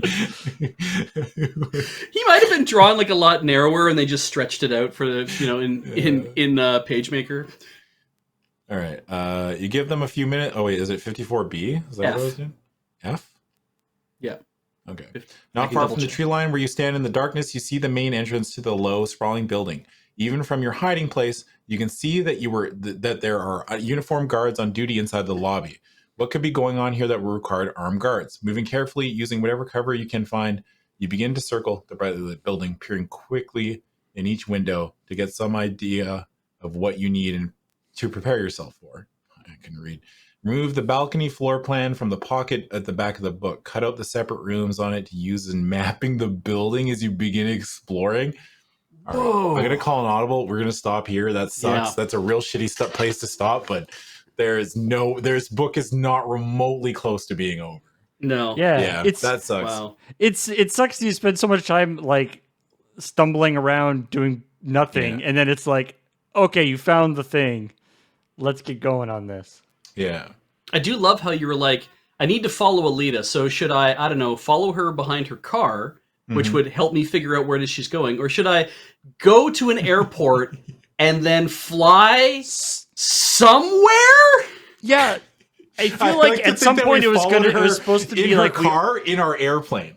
Right. Like she's driving. We're like, oh, did we follow her? Like, or like maybe it was supposed to be that we overheard where she was going, and I somehow we guess. missed that. yeah. Well, I mean, I think the authors missed killing that. coworkers. Man, that book was. I mean, Sebastian sucked, but there was some fucking real funny shit in that book. Oh yeah, man, we wrung a lot out of it. Yeah. But that's it out of us for tonight. Thanks for everybody for hanging out, especially on Twitch, and especially for people that are currently watching on YouTube. One more time, I am going to mention that this show is brought to you by you. Your support on our Patreon at patreon.com/loadingreadyrun. I don't know. It's cool. I love the fact that this is what I get to do. You know what I mean? Like I get to hang out with Paul and Beej and we just do a dumb book. Like this is a thing. This is a job. Like, and it's because that you are doing that. So thank you very much. It's still, it'll never not be amazing to me. It's very cool. And also make sure that you check out our store. It's store.loadingreadyrun.com. Yeah. Got it right that time. You can get stuff like the dice tray that we were using for on our overlay here, which is right there. You can get stuff like that. You can get dice bags. You can get play mats if you play Magic the Gathering. You can also use the play mats. They're good mouse pads. I use play mats as mouse pads. Yes. The size of the dice versus the size of the dice tray is not accurate in this portrayal. No, the dice are larger than they would actually be relative to the size of the visual dice tray. representation. Yeah, so that they're nice and visible on the overlay. Thanks a lot for Paul and Beej for hanging out with me tonight, and everybody take care of yourselves. Do something nice for somebody that's not yourself, and we will see you next week.